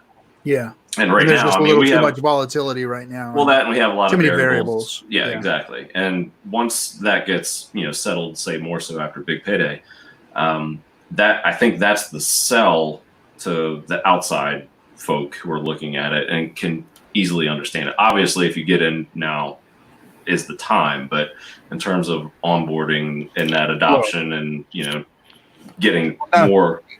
Sorry, no, I feel what you're saying. Sorry, yeah. I feel like now's the time to get in the degenerate gambler willing to make absolutely, and that's why there's all the pretty, like when I'm onboarding people and I start talking about all the bonuses, I start feeling like it's a Vegas game with playing like lights and stuff. bonus, and you're like, you almost feel like a little dirty talking about it. I mean, we're all familiar. But come on, man! You cannot feel easy about 100+ games. That's like you feel like you stole something from somewhere, right? Right. Like we've all been sold something that we didn't really, didn't turn out. But yeah, good. Yeah. So I think that like a rebrand after like the first 2 years, because like when we look at that staking chart and Hex is like, man, look at this. This is only right now. Look, zoom out, and it just looks like a blip on the radar. So like once we're past this wild blip stage, then it'll be very easy to like rebrand it as a totally like bank looking product, and the interest rate will be much more predictable going forward. And imagine a 10x from here. If a 10x from here happened, then the liquidity would 10x as well. And so like then it's going to be that 10 times harder to move the price around. So like if we get our 10,000x, then like it's going to be very difficult to move the price quickly anymore. So like that all plays into a realistic way for people to imagine, okay, here we could limit that scope, as Richard was talking about, like the limiting those variables a little bit more to where it's realistic to guess. Well, it's an interesting situation that if you are a bank, maybe you're a charter bank, you're a smaller tier bank, maybe you're a credit union. Credit unions actually, they have a lot more abilities than a retail or commercial bank. And they are basically, their whole goal is to serve their members, right? So if you're, I usually advise people about you should have like Navy Federal, Pentagon Federal Credit Union, the one that basically all of the generals are using. You need to be part of that if you can, or any other. NASA has a fucking credit unions. And what I'm getting at is, if they or any of them, or even a first one would be the first domino, were to look at Richard's system, I'm not saying that they would buy into Hex, but you think about emulating something like that, where you're saying, okay, we are going to pay depositors in the CD, a financial USD CD, a bank CD. And we're going to say right now the pitch is we will pay you 0.000% on your money, right? And it's very unlikely that it will keep up with inflation costs. So really you are losing money. But what if they were to say something like, if the more people are in a CD out of the pool of money that we control, then the people that are staked are getting more percentage. And as more people participate, then the percentage per person goes down. But as less people participate, then the more interest you're earning. So that kind of gaming of your interest play would actually have people deciding to be savers more than leveraging themselves like crazy and being an interest burner, Yep. Or what about if a small credit union or bank, like, Cornhuskers United and, out in the middle of nowhere goes, hey, you know what? Instead of just keeping our money here in a Federal Reserve, let's throw it into this crypto. The thing's an immutable contract. It's sitting there solid. It's been solid for 2, 3, 4 years. The price is pretty stable. People are making great gains on it. We're giving our people this interest. Why don't we, dump it in there? I mean, I don't know if it's possible. There's two places that would be most likely to do that. One is Montana. I don't know if you guys know, but Montana has a lot of currency laws that they passed, and they have the sovereign ability to do it as far as a state. So Montana, you can pay your bills and certain cryptos. You can pay your DMV and stuff like that, Bitcoin, stuff like that, right? So that's a potential as far as the state of Montana. And of course, Puerto Rico. People were talking about Puerto Rico for several years. I think since 2016 or something. Mostly right now because of Brock Pierce and all the EOS people that are there. They were the ones that brought a lot of wealth to that area. But they bought a bank, and it's called SOL, like the sun, Sol or whatever. And so those on-ramps and off-ramps into crypto, now they're also the funder for Bitfinex, or is it Bitfinex or Tether or whomever. They're also these banking relationships. So it depends on, what bigger banks permit intermediate banks and credit unions effectively to do. Well, the FDIC probably controls the access of the funds for that, and that might not happen. But that wouldn't stop like municipalities from capitalizing on it, and like muni funds and stuff, putting them in Hex. I mean, why not? I have the feeling that, I hate to say this, but there's this part of me that really feels like Richard's never going to fully get his just desserts in this situation, because and he is, actually getting some people to come around and be like, that said Hex is a scam, Hex is bullshit, to come around. Like, you're not going to see that with those people, but what you will see is them implement these ideas in a lot of other systems that are being built. And so I mean, whether it be ETH with the staking and burning coins, whatever it be, these ideas are great and are worthwhile, and so you're going to see them in other systems, and it's already starting to happen. He just beat them all to the punch. Yeah, oh, for sure. And I mean, that's how innovation usually happens in the world.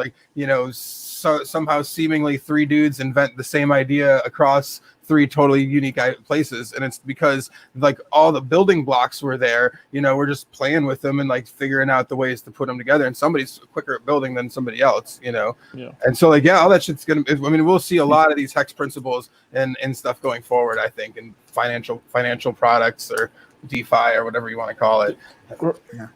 RJ, remember when I told you when this may have been a couple months into Hex or something, I was telling you the reason there's so much hate on Hex is because the people that are in crypto, some of the influencers, some of the other people in the coins and the exchanges, they didn't get their dole. They didn't get their little cheap coins and stuff. That's why they're mad. That's all they're mad about. They're expressly not going to get them. Which is so funny because they could have. They just had to claim their Bitcoin.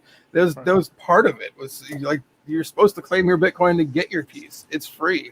Yeah, Like, and they're just out of sheer pride, foolish pride. Like so many won't free claim Bitcoin for free coins, and it's I just wonder- like that's how deep it is with these guys. It's like, I wonder how long. I wonder how long that 50,000 Bitcoin person heard and knew about Hex Yes! before they actually fucking made the claim. That's Yeah. what I want to know. It's like, did they find about it and be like, "Oh shit, I gotta get it now," or were they like, "This is a scam"? There might have been about some it. conversations about that one. That might have been somebody, actually was sitting down with somebody else For and sure, there had to be some level worked of that out the going on. deal to get it But in. did they have to sit down once with them, twice with them? Did they have to come back after it went 118x? What's the story there? Who knows? Well, hey guys, it's been 2 hours, so let's everybody give a last thought, something they want to say.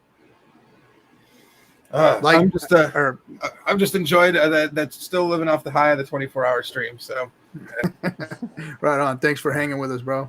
Enjoy Funding, Same Jim. here. Yeah, I'm going to try to participate more. I want a couple people maybe to give you some more tips about how to do this sort of thing as far as streaming. I think it's really helpful to not just obviously the people that are involved in the direct communication, but and not even the ones that are actively watching live. But I end up finding these sort of things sometimes 6 months or 8 months later, and I go like, wow, this was really going on, and that's how I came into crypto in general. So when we record this stuff, it's interesting as a snapshot of what's going on right now in this day today. Yes. And I like the archival side of this too. So I think that's meaningful. Documentation and conversation about these things and bringing up questions and answering them and just bringing up thoughts and brainstorming with people, like just talking about what can be built on Hex. The little gaming theory that we had about this program before we started was really cool. We were talking about how can you gamify a stream like this and maybe put a pot together or something and build it on Hex. So that's going to get people's motors running, and that's the kind of stuff we have to do versus playing with the rest of the crypto world. I'm done with the whole scam talk. I'm done with all the FUD talk. I'm done with them. It's already obvious that they're a bunch of fucking idiots, and I'm done with them. If they want to come on here and talk, I'll give them a few minutes and I'm gonna kick their ass out of here because they ain't got nothing to say. But I'm done with that. I want us to start talking about productivity. I want us to talk about where Hex is going in the future and what we're all going to bring to it. The early developers. If you got lucky and you're just sitting back and waiting for your stakes to mature and you're going to be a wealthy person, awesome, great for you. Those who want to provide content and actually help and be part of the community and get out in front of this thing and help develop the community, then my hat's off to you also. And that's what we need to do, is have conversations like that. And Funding Jim, I think it is imperative that you make a stream because you're a smart guy. Yeah. You have a great way of speaking. You have to do a stream. And if I can help you, I'll help you do that. So we can put a stream together for you. I'll show you how to do it all, help you out. I don't mind at all because your voice needs to be heard out there. And I'm glad you come on with us and everything. But you've got enough content and enough knowledge that you can put this on yourself. So appreciate I think that. it's definitely needed. Yeah. Cabana. Yeah, man. Just touching on that, like for Jim, just a variety of industries and to bring that overall insight with Hex and crypto. I mean, just the whole package that's too cool to have, and it's an asset to this community. So rock on, man. Hope RG3 and you hook up and get that going. Sounds great. The word communities come up a lot. So I guess my final thought is kind of like the 3 C's when I think of Hex. It's community, collaboration, and contribution. And this is kind of our way of contributing right now. And everybody does it their own way. I mean, you got guys building on top of Hex. You got guys making YouTube videos, all sorts of stuff. Great Telegram chats and things like that. Sharing of ideas. It's those things. And, that's pretty much, my final thought for the night. And congrats on the first FN broadcast. Yeah. Love it. All right, guys. Cool. Litecoin, what do you got for us, man? Well, just one little thing. Like, we need as many people as we can to stream, we need as many new people as we can to stream and stuff. And then we'll retweet and help each other out. And, don't feel like ashamed to ask a noob question. There's no such thing in this, you know? Yeah. Well, just to let everybody know that you and me are going to tag team this thing. We had Hexo helped us get this thing started. Right. And like I said at the beginning of the stream, appreciate that brother, man. He helped me out, put this thing together, and you too. And if it wasn't for Hexo, I couldn't have put this together. And I know that life circumstances are making it to where he just cannot, you know, be on 2 streams all the time and take care of his wife and his new baby coming and all that. So I want to send mad props out to my boy Hexo, man, because he really put the syndicate together. This was his thing, you know. It was my idea, but he helped me put it together. So right. He's here always in spirit, and he's always got a seat, man. Definitely. You know. So you and me going to do this thing, FN Hangout, let the community in, and then during the week, Monday, Wednesdays, we're going to be doing a stream. Like around 7, same time as like today, basically. Yeah. Right? So we'll bring guests on and kind of like one-on-one with somebody. And if I can't be here or Litecoin can't be here, one of us will take over. But we're going to be doing it at night. We're going to change the hours to instead of noontime, pushing it out in the evenings like it is now. And then we'll be bringing that individual content during the week. And then on Friday nights, it's the FN Hangout, and everything goes. Everyone comes. Everyone's welcome. And that's how Discourse Syndicate's going to go from now on. Don't forget to follow RG3 on Twitter, on Telegram, on Discord. Don't forget to follow me on it's Litecoin Moses. Same thing everywhere. And I've got a podcast coming out in 30 minutes with Vince Chang. He's the YouTube timestamp champion. He's a guy who does all the timestamps for all. He's working on the 24-hour stream too, isn't he? Oh, I know. He's like, whoa. That man's animal. He's an animal. I didn't even know he did that until like I think the last 20 minutes of the podcast. We were just like, yeah, and I do timestamps. I'm the guy. You're the guy who does the timestamps? Yeah. That's what I'm saying. Man. Like you don't know who you'll talk to in the Hex community, dude. Everyone's so fucking cool, man. It is. Yeah. Right on. All right, everybody. All right. Thanks for hanging out with Discourse Syndicate. We'll see you guys on Monday. Yeah. All right, guys. Later. Peace.